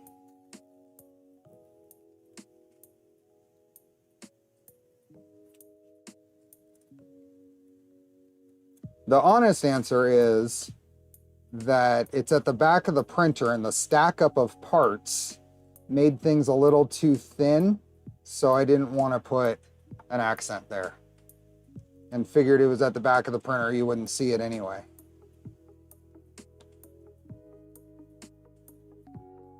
And making that part any thicker decreases from max Z travel.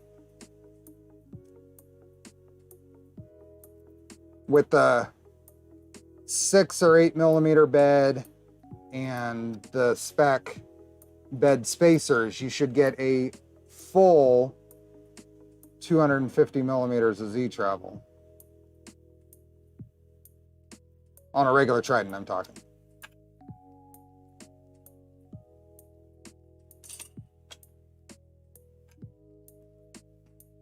Two more for the cable chain. Ouch. Insert's still hot.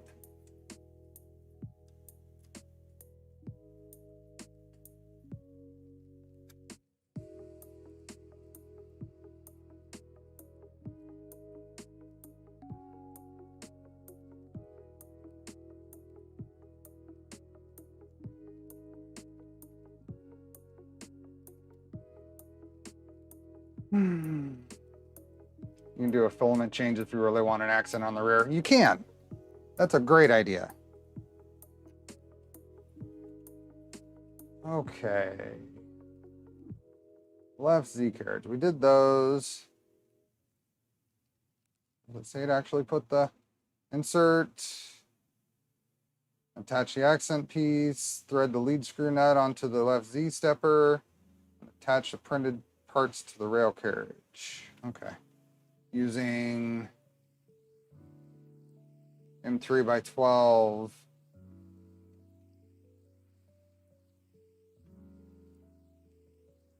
Attach printed parts to the rail carriage using M2 by 6s. Attach the printed parts to the rail carriage using M2 by 6s. Are we sure on that dimension? Let's double check. Thought everything we had was M2 by 8s. You still around, Yuri?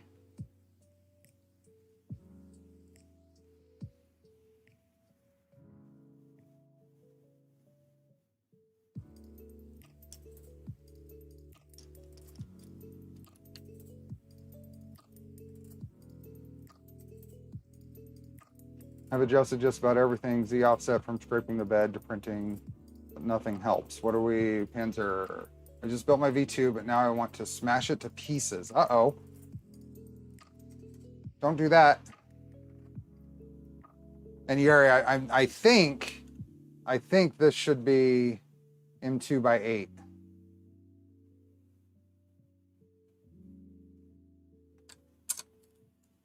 I think. Panzer Cadden, before you get to the point of extreme frustration, give the helpers on the Discord a reach out to them. Start a ticket if you're having trouble. They are super helpful and super friendly. Anything can be fixed.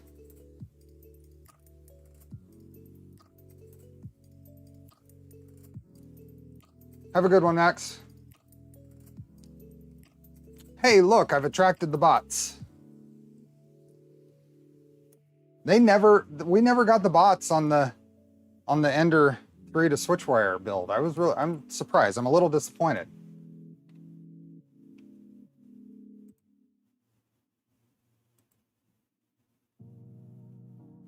A little disappointed.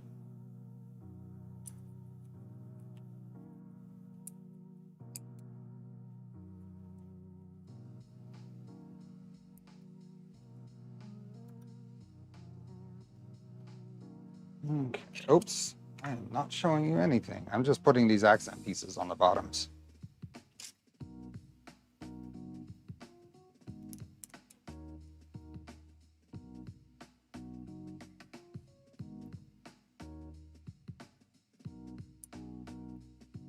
Oh, you're here, Sanity. Awesome.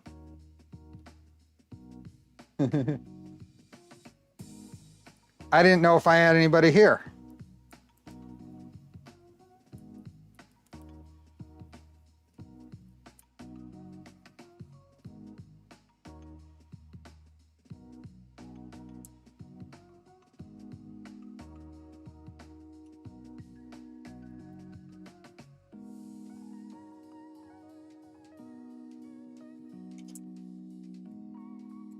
Hi, Thomas. Congrats. Oh, I got the bots.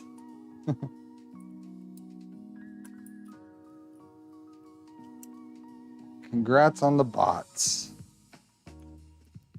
Hey, Killa. You're here. I found watching your way more helpful than the Discord. Condensation? Well, we shouldn't get any condescending attitudes in the Discord. Especially, you probably, I would hope you wouldn't see that in the help channels. You know, the public channels are public channels, right? Discord's at least better than Facebook.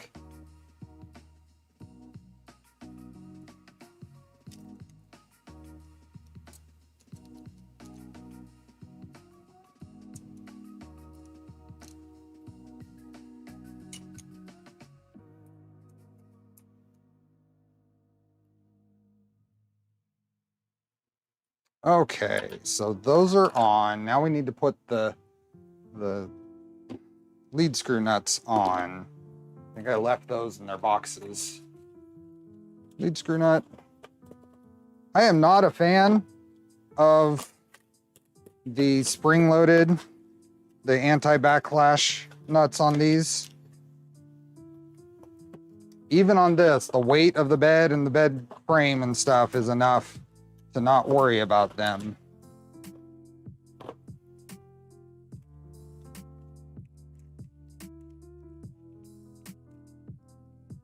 With a 6mm screw, there should be 2mm of capture depth into the carriage. My CAD component for the carriage itself. Well, let's make sure I wasn't grabbing a 6mm screw here. Maybe I grabbed a 6. Oh, I did grab a 6. Never mind. My bad. Thanks for double checking, Yuri.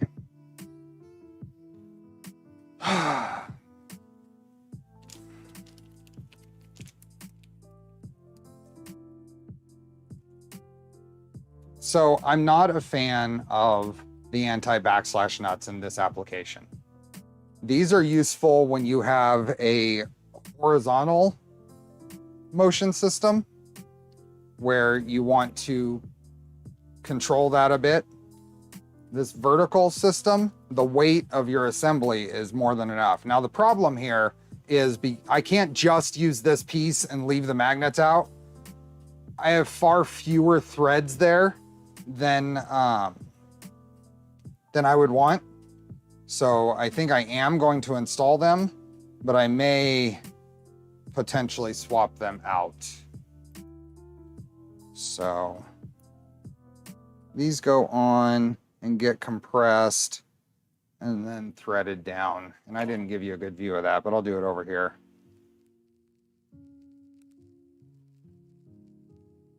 And take those to about there.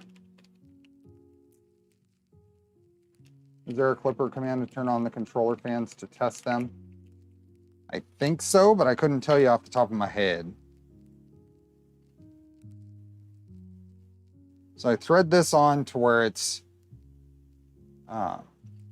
just a thread basically on. There are tabs in these anti-backslash nuts.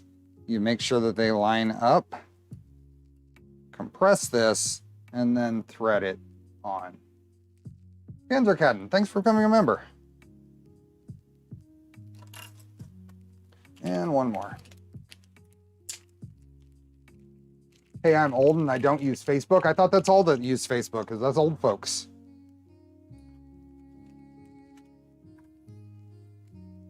Is there an Acme threaded insert? Is there an Acme threaded insert? Like a heat set insert for Acme threads?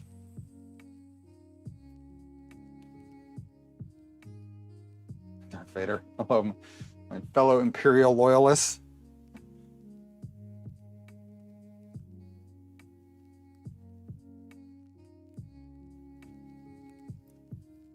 I was rewatching your updating the Green V2 vids. Did you print a mirror of the Eddy LED mounts for the rails so the light baffle? Yes, I did. I printed half of them mirrored.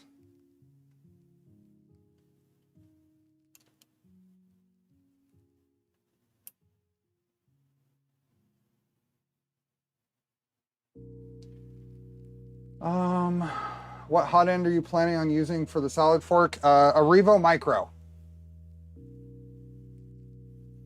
Okay, so those are on. And then we can put these on here. And slide this up here. Thread that into there.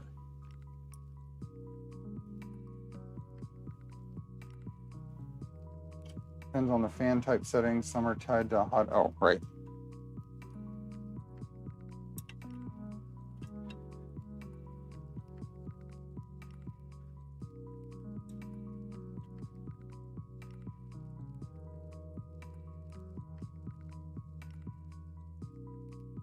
Yeah, like a heat set insert. I have not seen a heat set insert for lead screws. That'd be interesting. I wouldn't give any needed horizontal play though. Must we or just use lead screw nuts.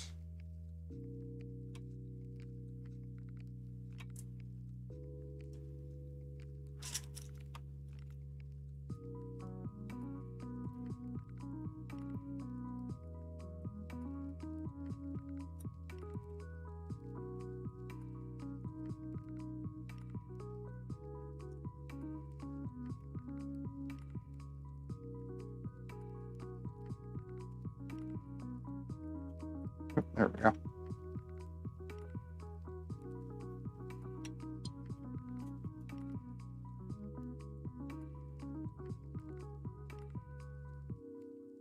Does that sit up inside there? Huh. I think your accent piece might be a little too tight on these, Yuri. Yeah, your accent piece for these at least for these LDO anti-backslash nuts, the accent piece is a little too tight.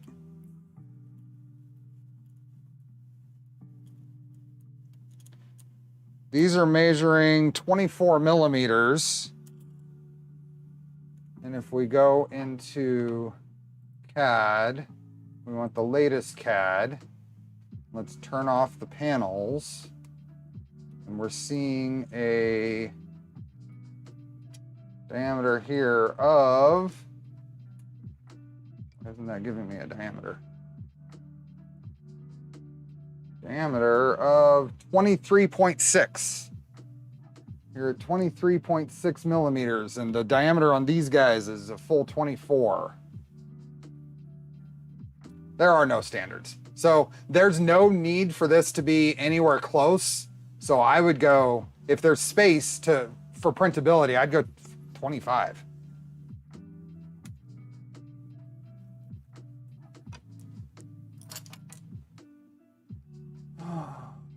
A deburring tool isn't going to hit this much. I think I'm going to reprint that. And I think we're going to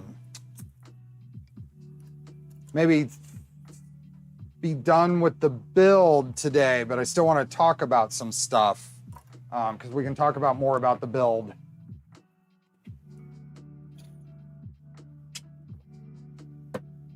No worries. This is a good spot to complete the build. I'm off camera, in between streams. I'm going to print some TPU feet, and I'm going to reprint this back motor mount with your changes. And I'm probably going to obtain some Delrin not anti-backlash nuts because I just don't like these. I think they are going to wear out quicker, so there's no benefit here to them. Yeah. but that's looking pretty good. I like the size. I should be able to find a spot for it.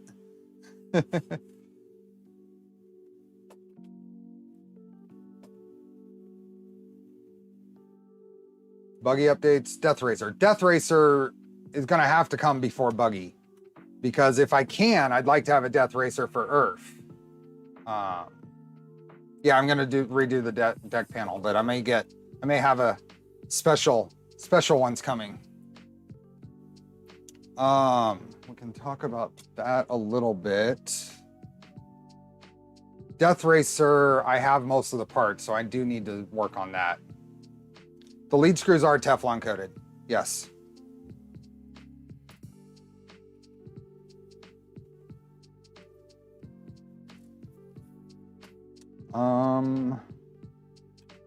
There was a question earlier about the Skipper Sky SKIPR controller here, so I wanted to bring up its GitHub and talk about what we're gonna do with that. Let me see if I can find it first.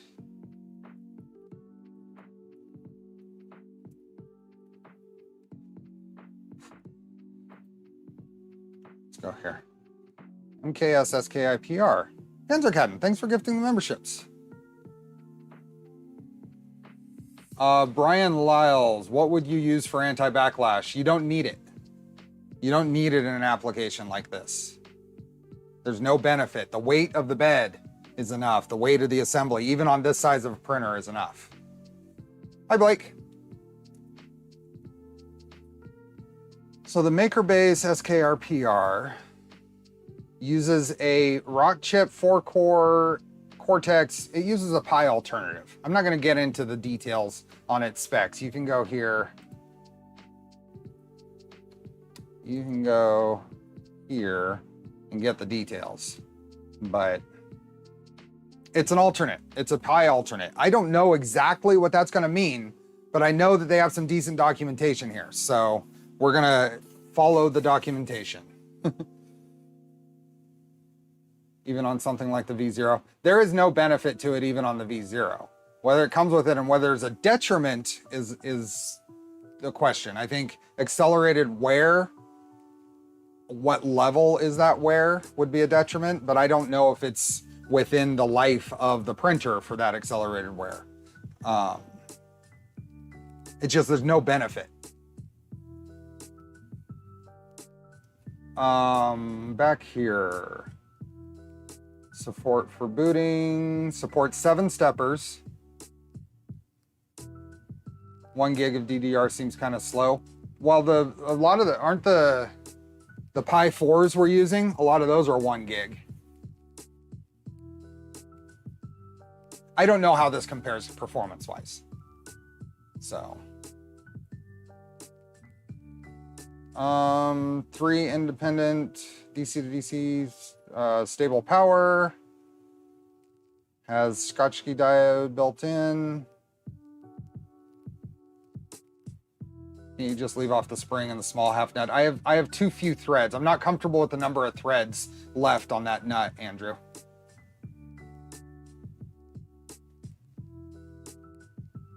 There's a wiring diagram.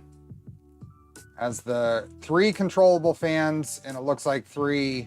I'll have to look at that closer. If those are just power ports, basically.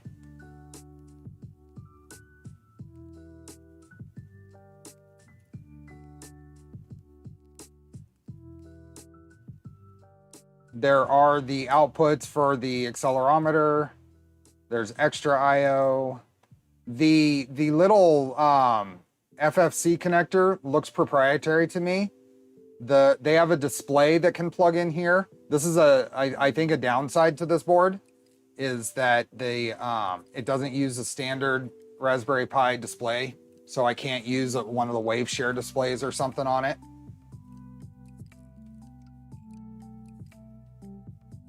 Nero found that you might need to test head parts with the nozzle temp up to, oh, okay. Anti-backlash notch would be beneficial in bed slingers than on Z. Well, if you were using a lead screw to move your bed, then yes. But I don't know of any designs that use that. I think there are some out there, but nothing common. nothing popular.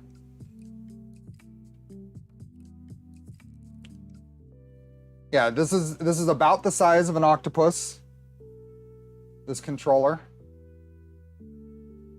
And there are directions for installing an image and getting it set up with Clipper.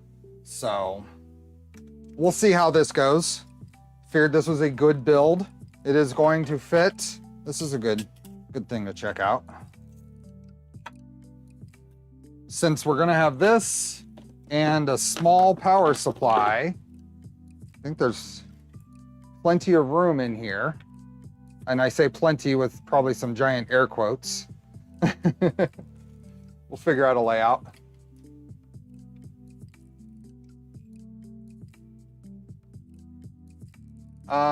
Sorry, I meant on the Z lead screws. No, they're still not useful there on a bed flinger. Maybe that can go there and that. Oh, that looks pretty good. That looks pretty good right there. And I think this is the side I'm going to put the power inlet on. So if this goes here with the power inlet, I think that might work out. Yeah. I'm going to use the mounts that are just VHB taped to the bottom of the deck, I think. Oh, yeah, what you're asking, DJ Natty. I think I'm going to do that. Because this isn't designed to have a bottom panel, but I built in some spots to put a bottom panel.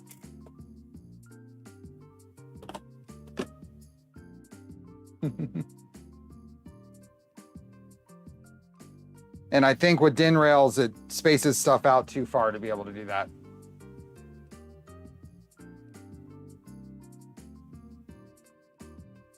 Just look the specs up on the pie page. Yeah. Oh. Just, what was that? Since your deck panel is ABS, you could just heat set the deck. I'm not sure my deck panel will stay ABS. Is it possible to fit a 250 Trident into a 350 2.4? Way too tall.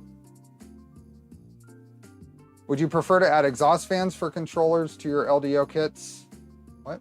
Would you prefer to add exhaust fans for controllers to your LDO kits? I was given some fans and was thinking of adding them so air flows from one side to another.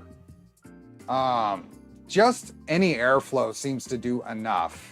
I use, on my LDO kits, I'd set them up as spec. On my kits, I generally put one on each side, both blowing in, so it just blows air in and then it exhausts out the front and rear. So I'm hoping it gets a bottom panel. That's the intent. I think it'll fit and I think it'll be fine. And it'll tie the corner feet together, so it might make the whole bottom a little more stable. Not that it's not stable, but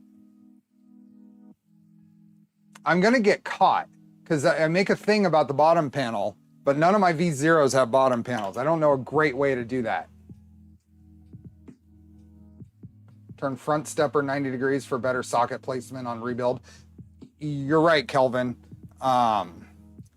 When I was test fitting things, I was getting in the way here and I have plenty of space here. So I'm gonna point those into each other. That's a good call. I'm gonna flip those and point those into each other.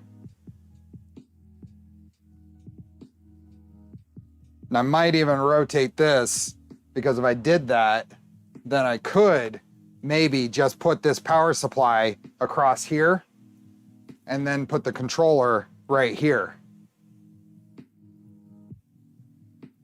That's probably a good idea.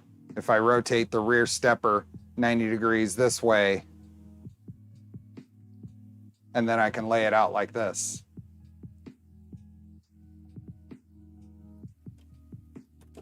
Ask Nemgria to change the design with 0.2 with bottom panels. Well, these are very similar to the corner feet. We might be able to do something like this to add a bottom panel.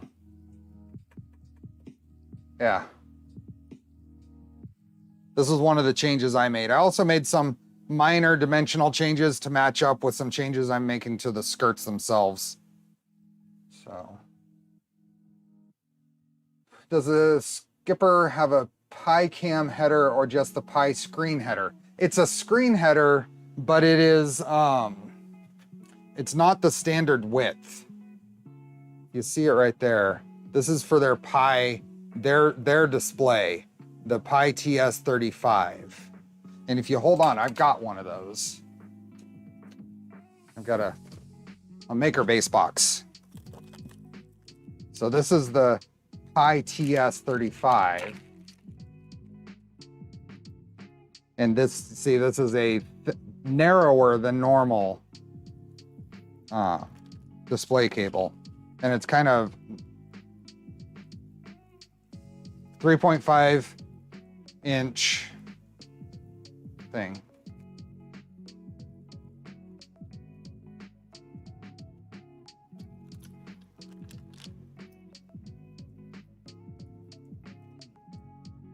How would you route the wires? Isn't the PSU getting in the way? I'll route them around it or under it.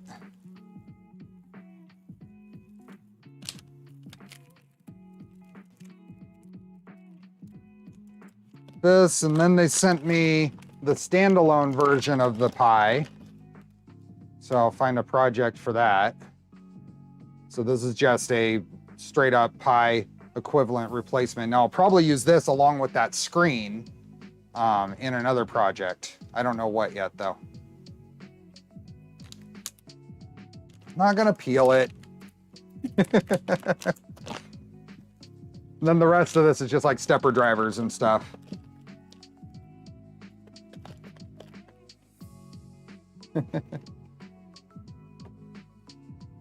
All your cables have to go past the power supply with it at the back. They will, but that's okay. That's gonna be fine. I would want the AC portion probably over here because the AC inlet's gonna be over here. And then this is DC, so I could take the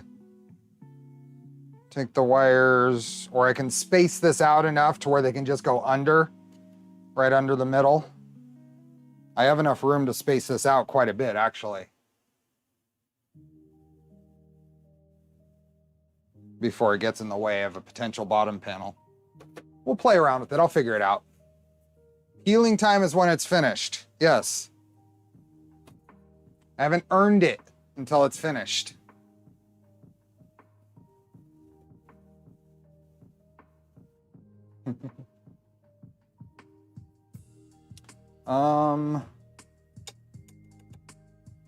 That is all. I'm pleased. I'm very happy with the frame. It sits square.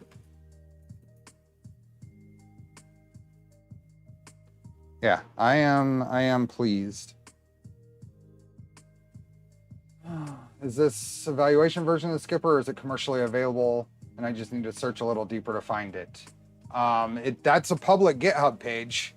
I don't know where it's available to purchase. I do have a question into them, but I haven't gotten an answer yet. I don't think you'd be able to plug in the HDMI with the PCB the way around you had it. You're right. I'm not planning on using... This is a good printer for that because I don't have to worry about that display. I'm going to use the V0 display.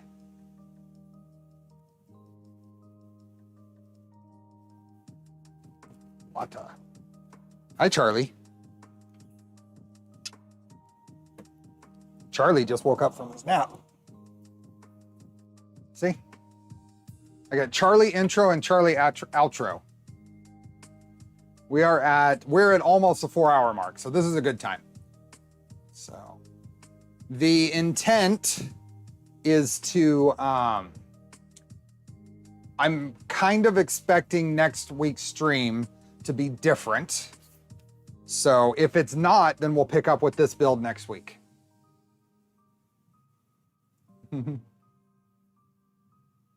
So 4-hour mark is a good stream. I got to get away from the 5 and 7 hour.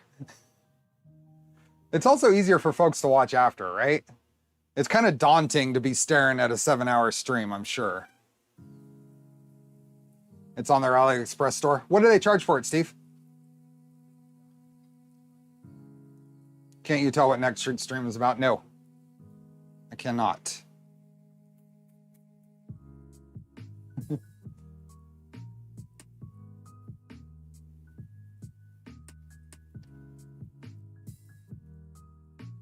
Ah. All the hair. Not a Nero interview. Oh, $6.99 Cato. Thank you.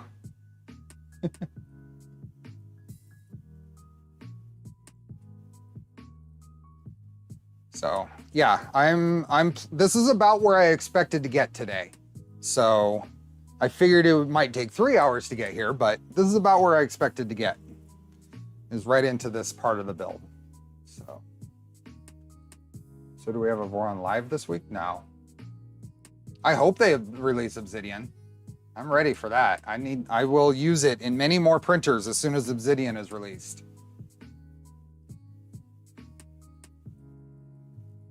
Watching after at 2 times speed is probably smart, yeah.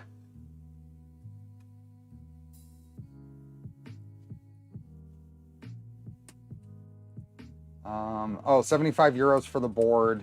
So what is about $75 for it then?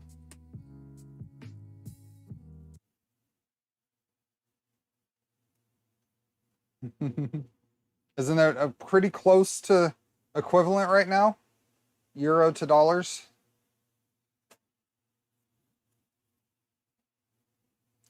Does that include steppers, John Paul?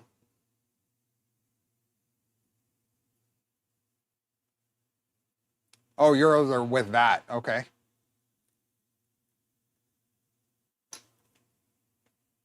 We don't have VAT here, we have sales tax. And they never list it with sales tax.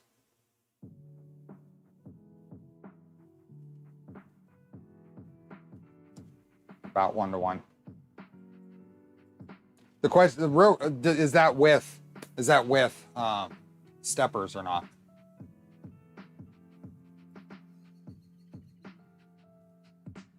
The black oxide banqueter. There are no steppers included. Okay. But it has an MCU, so, or the SVC.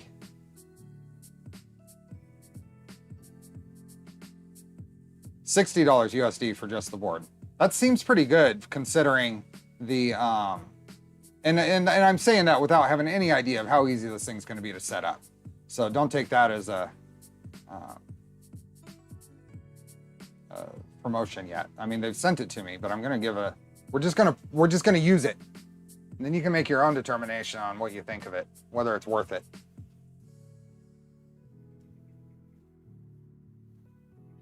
So.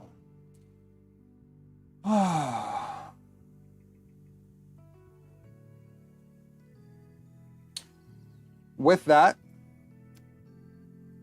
keep an eye out. I will post, I'll mention when we're gonna do the members only stream. It'll be within the next 2 weekends or so. It'll probably be the last Saturday of the month. I think that's the 27th or 28th.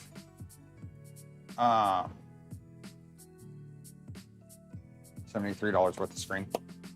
So, thank you everybody.